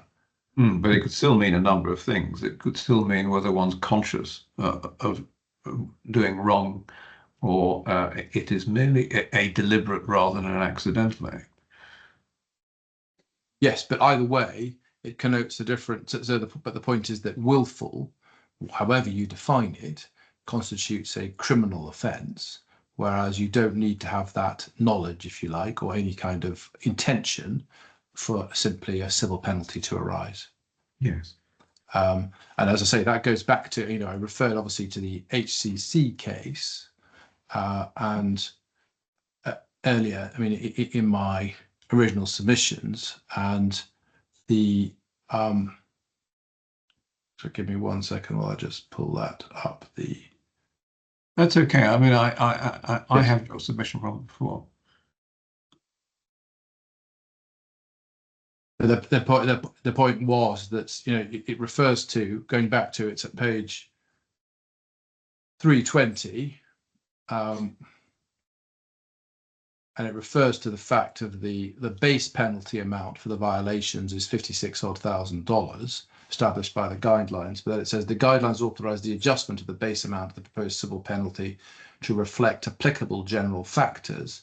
Each factor may be considered mitigating or aggravating, resulting in a lower or higher proposed penalty.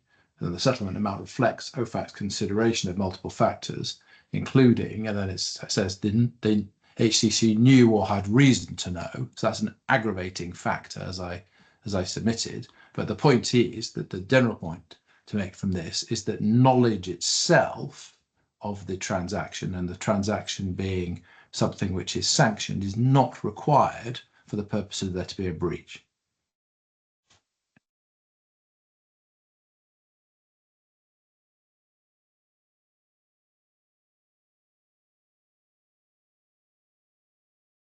Much time was spent, my good friend, on in the context of the point as to whether or not the fact of ownership of Alpine by Iranians means it's, for these purposes, a sanctioned entity. We don't accept that for obvious reasons. And if I could just first of all, I set out in the skeleton, I referred you to that. I don't see any need in repeating that that Iranian ownership connotes basically sanctions. In relation to the OFAC FAQ 1059,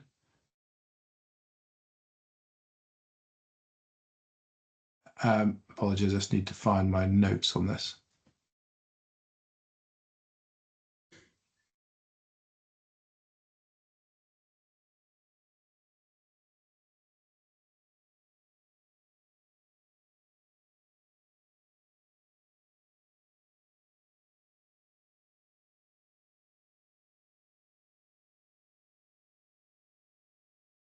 The document itself is at page 376.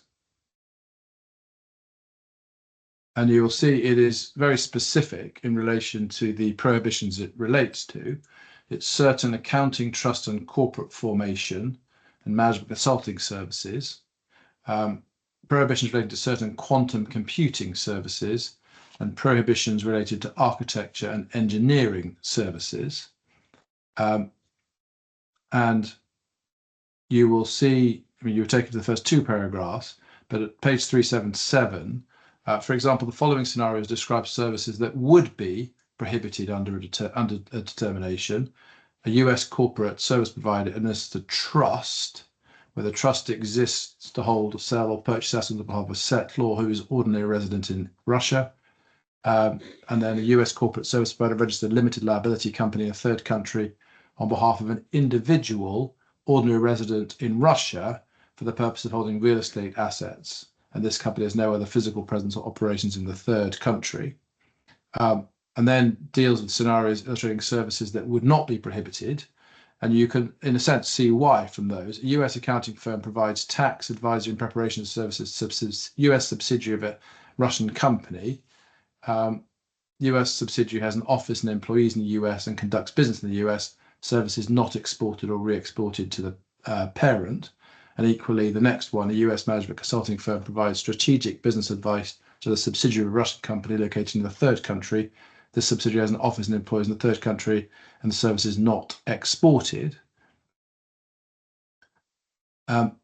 First of all, and taking a step back, this prohibition is, as I said, very limited, whereas in Iran, there is a general prohibition on the export of all services. The second point to make about this FAQ is the question is asked whether the provision or prohibition applies, whether provision of these particular services to entities outside Russia that are owned or controlled by persons in Russia. And that suggests itself, we would say, that for the purpose of the regulations, the prohibition or sanctions do normally apply where the entity to which the services are provided are directly or indirectly owned by individuals resident in the sanctioned countries. Otherwise, there'd be no need for the question. Well, don't the two examples of non-prohibition, though, rather illustrate the point that Ms. O'Sullivan was making, that is that ownership is not enough, and there has to be evidence that the services will flow back to Russia in the case of this FAQ, or Iran in our case, so that just finish. Let me finish. Go to the two examples of non-prohibition.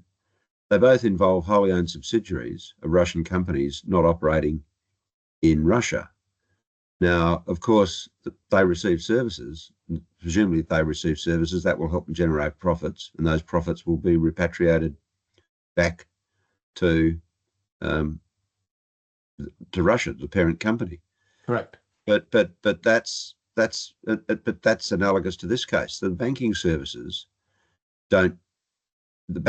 is simply part of the operation of the Hong Kong-based company, which has a bank account in Sharjah.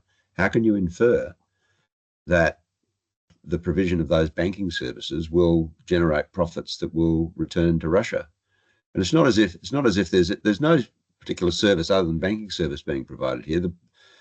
The Hong Kong Alpine had a right to recover the money that it had deposited with the bank. So it wasn't getting anything other than its just entitlements, was it? Well, there's a number of different points there, if I may. I mean, the question as to whether or not the Alpine's owners in Iran benefit from, effectively are to be taken to be the same as Alpine.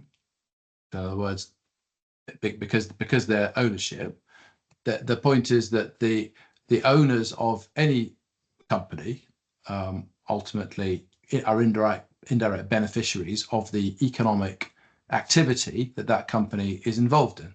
Well, then why does the FAQ provide that subsidiaries of Russian companies can receive services without breaching sanctions? Because those are very particular services that are being identified in that example.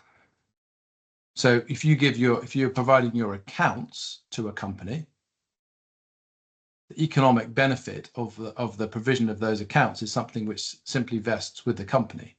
That's different from a banking service where you are taking money in and effectively responsible for the company's assets. And if those assets, say for example, as a result of the fraud, the company went into liquidation because it had lost all its money. The fraud's irrelevant to this question because it's just the banking service. And the banking service, the bank had the obligation to refund the money that had been deposited with it. Your case is, well, it enabled Alpine to receive banking services.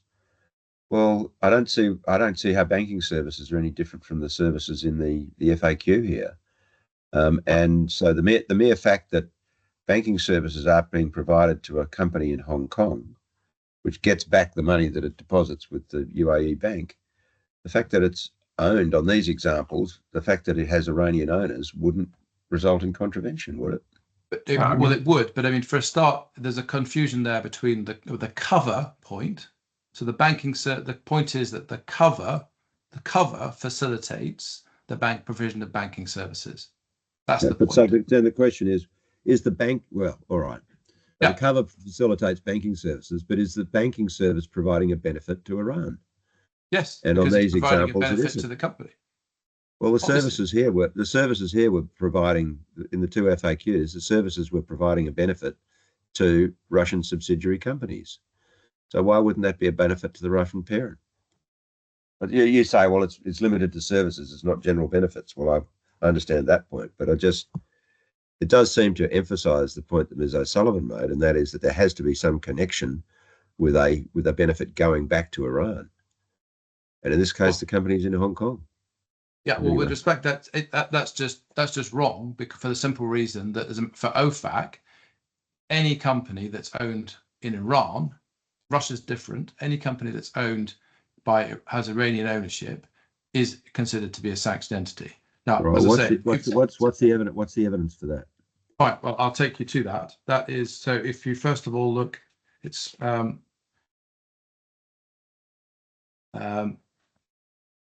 first of all, there was a declaration in evidence from one of the directors at OFAC in proceedings filed involving Standard Chartered Bank. And if you'll just excuse me 1 second while I just find the reference for that.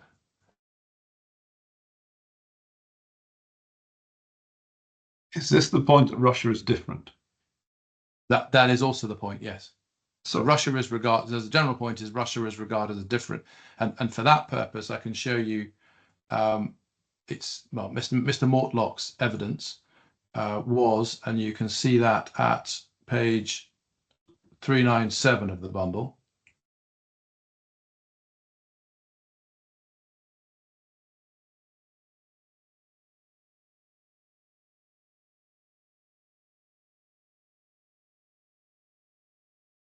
Yes. The internal reference. And the internal reference is page 65.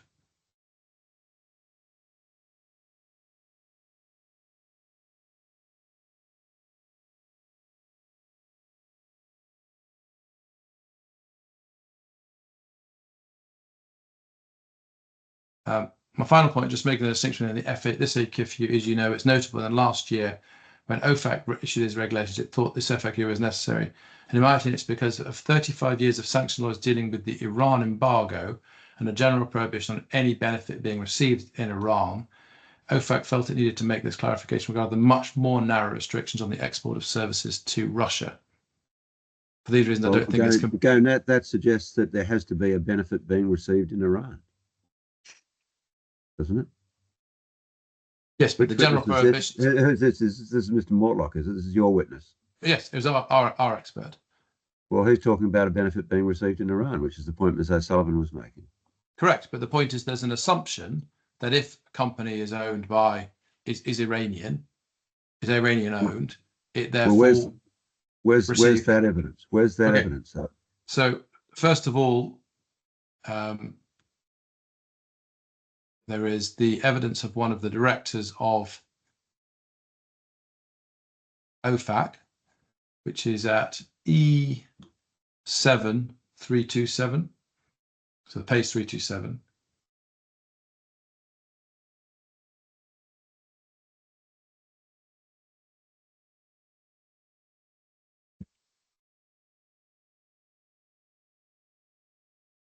And just to make clear, this declaration was filed in relation to enforcement action which had been taken against Standard Chartered Bank. In the evidence, Mr. Manful sought to explain why no further enforcement action was necessary against Standard Charter following complaints by whistleblowers that it had been involved in a large number of transactions not previously reported with companies with Iranian ties.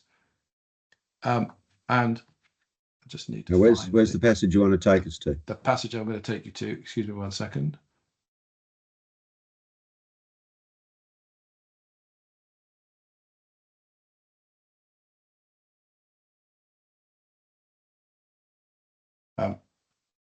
Paragraph 6.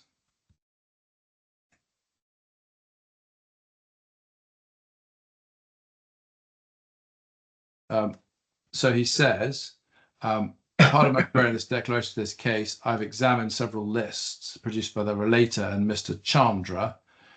In particular, these lists include several entities such as MAPNA and approximately 30 Iranian clients on the chart produced by Mr. Chandra, whose Iranian affiliations were apparent during the investigation and whose 2007 transactions are already investigated. And it says the list also includes a large number of non-Iranian entities that do not appear to be Iranian or otherwise subject to sanctions, for example, because they were SDNs owned by Iranian entities or individuals ordinary resident in Iran or owned or controlled by the Iranian government. So in other words, he is assessing that, look, there's no issue because these entities are not owned by Iranians. So the converse of that, of course, is if you are owned by Iranians, then there is a problem. Well, he's not, but he doesn't say that every company that is owned by Iranians is the same as if it was an Iranian. That's and in any event, what would the view of one person within a regulator, how helpful would that be when the task is to construe the relevant regulations? Well, because they are the ones who interpret and enforce the regulations. Yes, but it doesn't make them right. That's why we have courts, because regulators are not always right. So, well, regulators tend to take an expansive view of their own jurisdiction. So that's why we have courts. Yes. So the next point is the advisory opinion. Sorry, give me 1 second while I just find this reference. At page 326. Forgive me, I'm still trying to follow the last example and what you draw from that. So, I mean, he said that he's looked at the list, but what list is this? And what's the significance of including non-Iranian entities that do not appear to be Iranian. I mean, I'm not following. Sorry, I'm not following the so I'll make argument it clear. at all. So basically, there was a whistleblower who made various Yes. allegations about Standard Chartered Bank. Those allegations were investigated, and it was discovered that some of these that Standard Chartered had been engaging in transactions where the benefit was received in Iran. The whistleblowers didn't go away because, as I understand it, there's financial compensation due if you're successful in blowing the whistle. And so they made various allegations about other people, and they put together a new list, if you like, of people who they considered to have been engaging in transactions with Standard Chartered. On that list were some of the entities were people that had already been investigated. In addition, there were entirely new parties, which it was said OFAC needed to investigate because they had, they were companies that hadn't previously been looked into. And the reason for not doing it is because Mr. Manful looks at them and says none of them are owned by Iranian entities. I mean, he says the list include a large number of non-Iranian entities that do not appear Iranian or otherwise subject to sanctions. For example, they were what's SDNs? Special designated person, I think, or special SDN. designated national.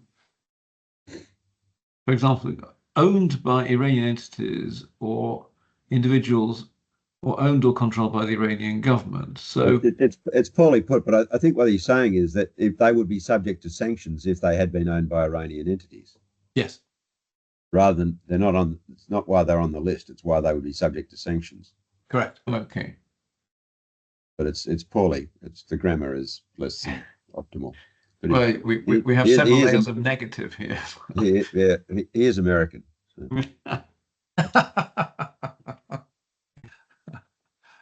Well, thank you very much for the clarification. But the next point, I mean, perhaps it makes it clearer. This is it's page 326, and it's an advisory note given by OFAC in relation to an inquiry where a request was made under the Iranian transaction for the GEM to transfer money to GEM, GEM Dubai to GEM USA. And it says, we understand from information provided in the application, GEM is wholly owned by an Iranian citizen who has been residing in Dubai for the past 9 years and does not currently own a home in Iran. Based on the facts presented in the application, it appears that X is not ordinary resident in Iran. Accordingly, no authorization is required for a transfer of funds. Obviously, the implication of that is if he was ordinary resident, then he would require a license in this case, or authorization, and he would, I mean, it would therefore be effectively a sanctioned person.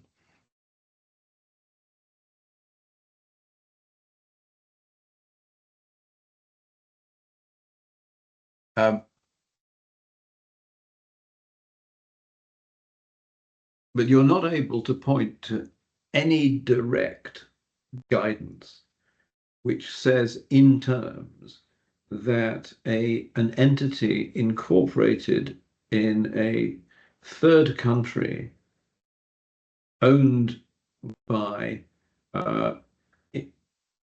people ordinarily resident in Iran is a sanctioned entity, even if there is no re-export of services or goods into Iran. We just don't have a positive statement on those lines, do we? Everything is inferential from negative opinions. Well, everything's no, but the point is, the assumption is that if the company is receiving a benefit from those services, then so are its owners. That's the point. And then I say that's, I mean, otherwise you could readily, you could readily avoid sanctions by simply establishing a company outside Iran for the purpose of transacting your business. But then there would still have to be a re-export of the services to the ultimate Iranian owner, whether government or individual or corporation, albeit through any number of cutouts. But if there's no evidence of any percolation of services or goods to Iran, is the mere fact of Iranian ownership good enough? Yes, to which the answer we say yes, because the indirectly those Iranians benefit from, I mean, in this case, the company being made good after the theft of its funds. I mean, the converse of that, of course, is that the company is insolvent. Well, that's an interesting point. I mean, what if, in any event before the loss of its funds, the company were insolvent, and so the company being made good is purely for the benefit of creditors rather than for the shareholders? I mean, aren't these all fact-sensitive issues? No, I don't. On which we have no evidence. No, because that's why you come back to it. But that's that. I mean, otherwise, I mean, if this was the exercise that OFAC had to carry out, it would be impossible. Obviously, it's a general tool because in order to create general rules which are then applied. And if you were to, I mean, we're not OFAC is not, and the regulations are not intended to be, as it were, a court type investigation into a dispute of fact. The point is that the regulations are there to cut through and prevent any potential economic benefit being transferred, in this case, to Iran. But Mr. Craig, when you say the benefit was by Alpine being made good after the money was misappropriated, there is no evidence at all to suggest that that had anything to do with any of the insurance policies. In fact, the evidence is to the contrary, because the bank paid before it had been paid by the insurer. So you ask us to infer that there was some indirect economic benefit received by Alpine because of the insurance policies, but there's just not a jot of evidence to sustain that, is there? Well, indirectly, I say they benefit because at all times there was that potential recourse. But secondly, it ignores the cover point. Yes. Well, I was talking about the payment. I take your cover point, but in relation to payment, I really struggle to see that, because there's just the evidence in this case is that the payment was quite independent of the insurance, and the payment was made because the bank was sued, rightly so.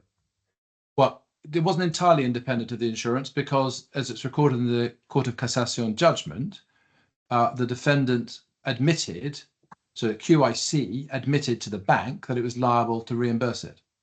Right. So it wasn't just the bank, as it were, going to its customer and saying, here you go, have the money back. It fought it, and also didn't settle until it had effectively some form of assurance from QIC that it was going to be reimbursed. An assurance that doesn't seem to have been worth much, given that it then had to sue QIC. But anyway.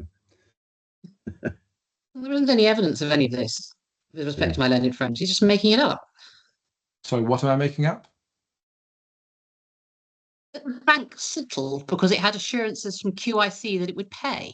Well, with respect, that is not made up. That is precisely what's recorded in the Dubai Court of Cassation judgment, which I took Your Honours to earlier. And I'm going to take you back there if necessary, but I don't think it is necessary. Which is not a judgment to which QIC was a party. Anyway, right. Let's move on. And then finally, if I may, on the identity point,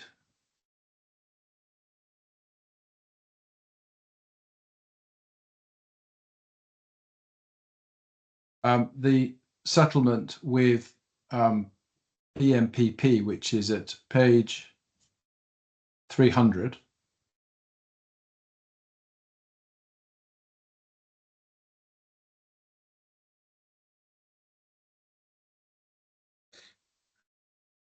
and at page, just so you're aware what happened here, BNP Paribas in Switzerland and France processed a large number of transactions through various US financial institutions while concealing the involvement of sanctioned parties in documentation relating to those transactions.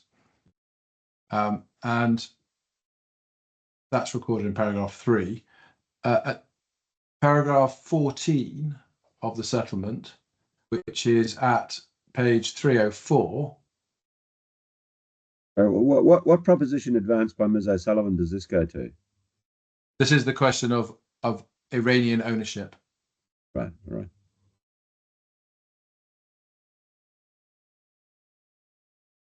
So paragraph 14 refers to the fact that in June 2007, BNPP Paris opened an account for a company incorporated in the UAE with an address listed in Dubai. And then an organizational chart submitted indicated the company was part of a network of 8 companies, 4 of which were incorporated in Iran, that comprised an energy group controlled and owned by an Iranian citizen, who was also the sole beneficial owner of the company maintaining an account at BNPP Paris. And then according to BNPP Paris, account opening materials, many of the company's activities involve selling and transporting petroleum products to or from or through Iran, and the company's general business plan described its goals to increase a number of Iran-related activities over the following 3 years. Well, that's very different to this case, isn't it? Well, it is and it isn't, because then you see paragraph 15, the company referenced above utilized its account at BNPP Paris to receive payments related to its sale of Turkmen liquefied petroleum gas to Iraq. And then BNP processed a number of transactions totaling about 450 million on behalf of the company to or through the US. So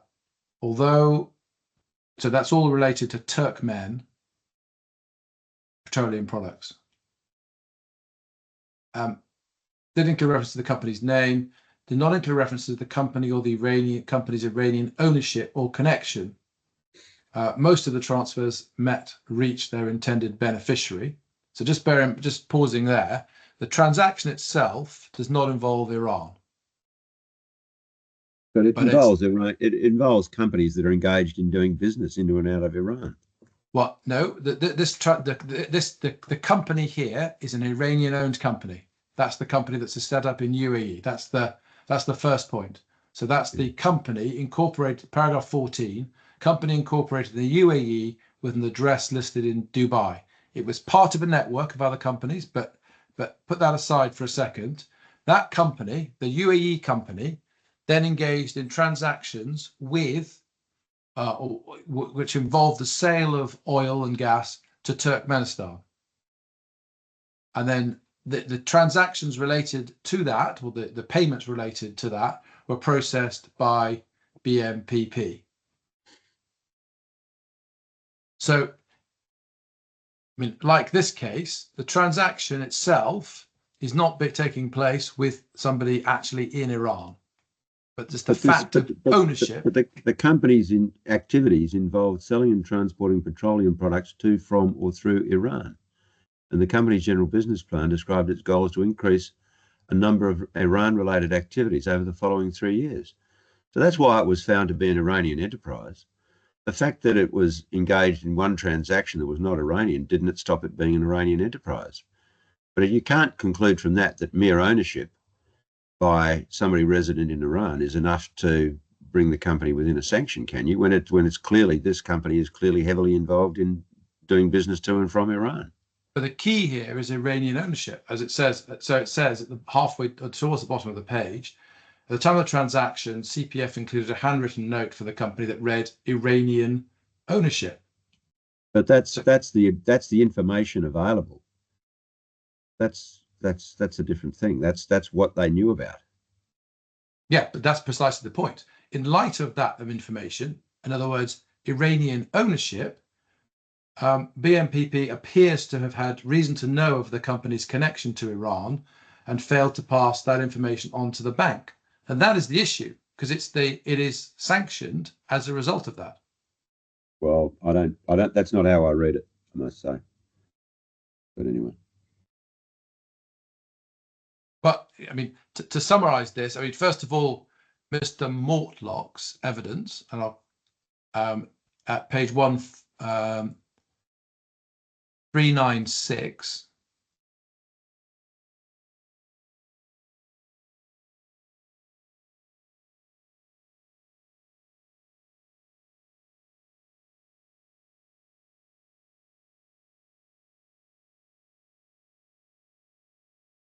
Which page within which internal page? And it's the internal page 58.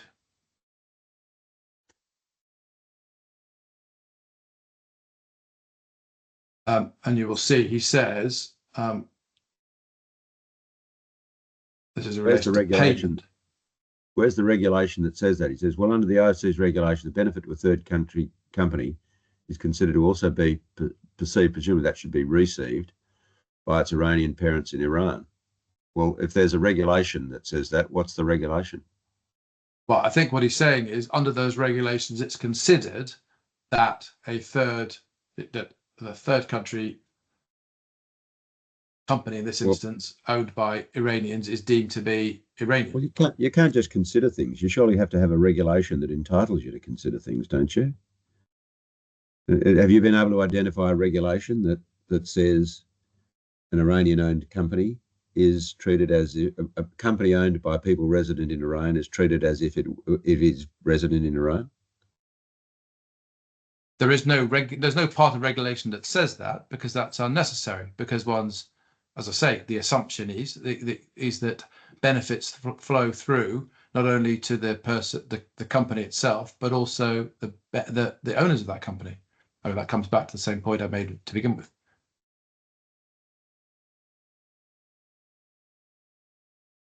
Yes. I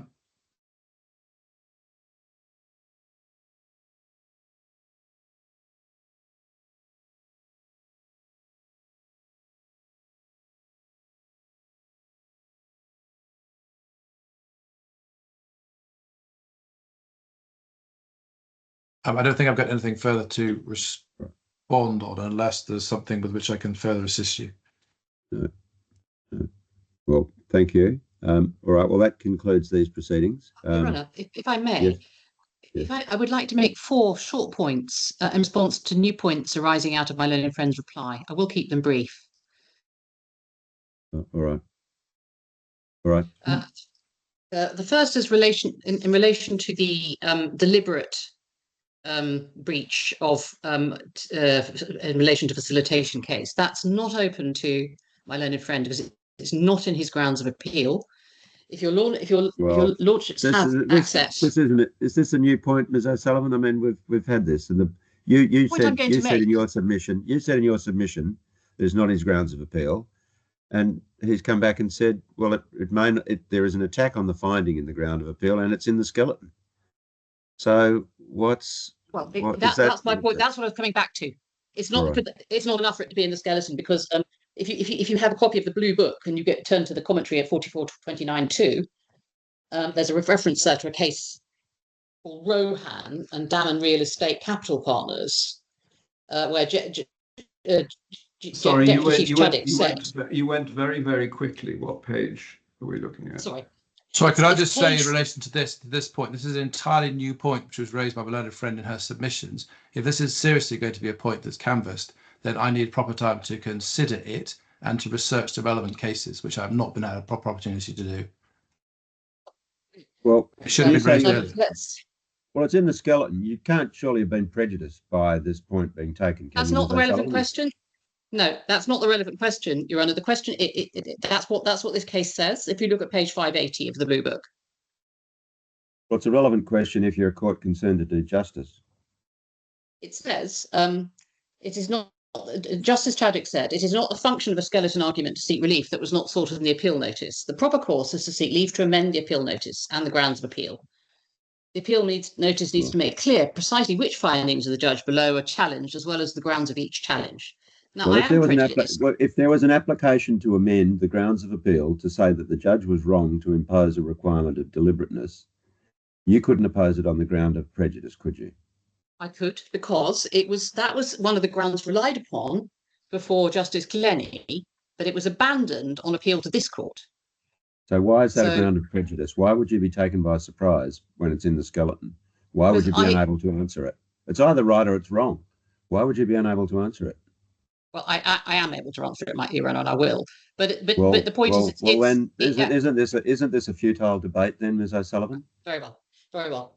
My submission would be that it's the point is irrelevant whether it's right or wrong. I mean, I would say it's right for the reasons that the judge gave, but it's irrelevant because it's quite clear that his finding that there was no facilitation is correct. And so it's irrelevant whether or not there is an additional requirement that the facilitation needs to be deliberate or knowing. Yes, all right. Point. The other 3 points I want to make are simply in relation to the authorities now relied upon. And I needn't say very much. What's been called the Manful Declaration is not in any sense official guidance of OFAC. This is a point that was made to the judge at the trial, and we made the same points. He rejected it for the reasons he said. He himself commented that it was not OFAC guidance. It was simply a witness statement made in the context of a fight by a whistleblower trying to get a second bite of the cherry. It doesn't contain any express statement. And my learned friend has now conceded that there is no regulation that says ownership by Iranians of a non-Iranian company is deems it to be subject to sanctions. He's conceded that point, and the Manful declaration doesn't say the opposite. Doesn't say that the opposite. The same for the so-called advisory opinion, which was referred to, which is at page 326. We needn't go to that. Again, he's just trying to spell a positive out of a negative. This doesn't say ownership by Iran means that the party is a sanctioned entity. And the third case, the point this relates to BNPP, the observations your lordship's already made, which is that this is quite obviously a case where the company in question was carrying on activities known in Iran. And that was known to be NPP, and it had actually taken steps to conceal that by obliterating words from SWIFT transactions. And these are really, really serious and egregious breaches of sanctions, for which I think they paid a fine of many hundreds of millions of dollars. It was an absolute scandal. And this is completely different from the facts of this case. I mean, I needn't go to the details, but it's quite obvious that the transaction was known to be, they were known to, it was facilitating activities of a company that was carrying on business in Iran. But the point in relation to these is all these arguments my learned friend has advanced were made by Mr. Mortlock, and they show why, in effect, his evidence was not accepted by the judge, because he just stretched these authorities far too far. My learned friend is doing the same. I mean, he constantly asserted that these represented guidance of OFAC or the views of OFAC when on close examination, that was not the case. And the judge did censor him for that. I mean, I said that he displayed no judgment, and the judge was kind enough not to reproduce that in his judgment. But I mean, Mr. Mortlock went far too far, and my learned friend is going far too far. And this simply shows that the judge had the benefit of assessing the reliability of the expert evidence, and that you haven't. And sort of citing little snippets from the transcript is no substitute for seeing these witnesses give evidence and forming a view over the course of 2 days as to whether their evidence could be relied upon. These points were all made by Mr. Mortlock and rejected by the judge. Those are my submissions. The judge at first instance didn't need to decide whether Alpine was an Iranian entity, so he didn't expressly decide it, did he? And if you're right on the principal points you make, then we don't need to decide it either, do we? You don't.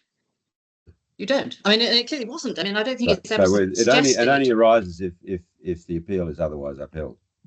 Yes, but exactly. But I mean, I don't think it's ever been suggested that it's almost like a deeming provision. I mean, it clearly isn't an Iranian entity. It's a Hong Kong company.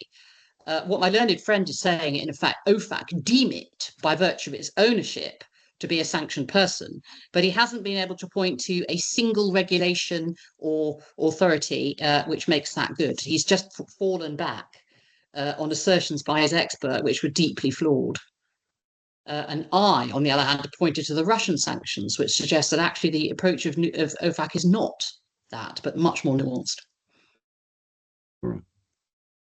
Thank you, Counsel, for your submissions, which have been very helpful, and thank you to all of those who are with you on this call who've been involved in their preparation. So thank you for all of that. Obviously, we will need to reserve our decision, which we will do, and publish our reasons as soon as we can.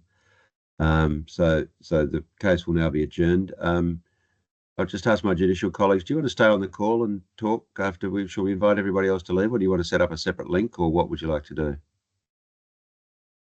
I think we can go back to the judge's link.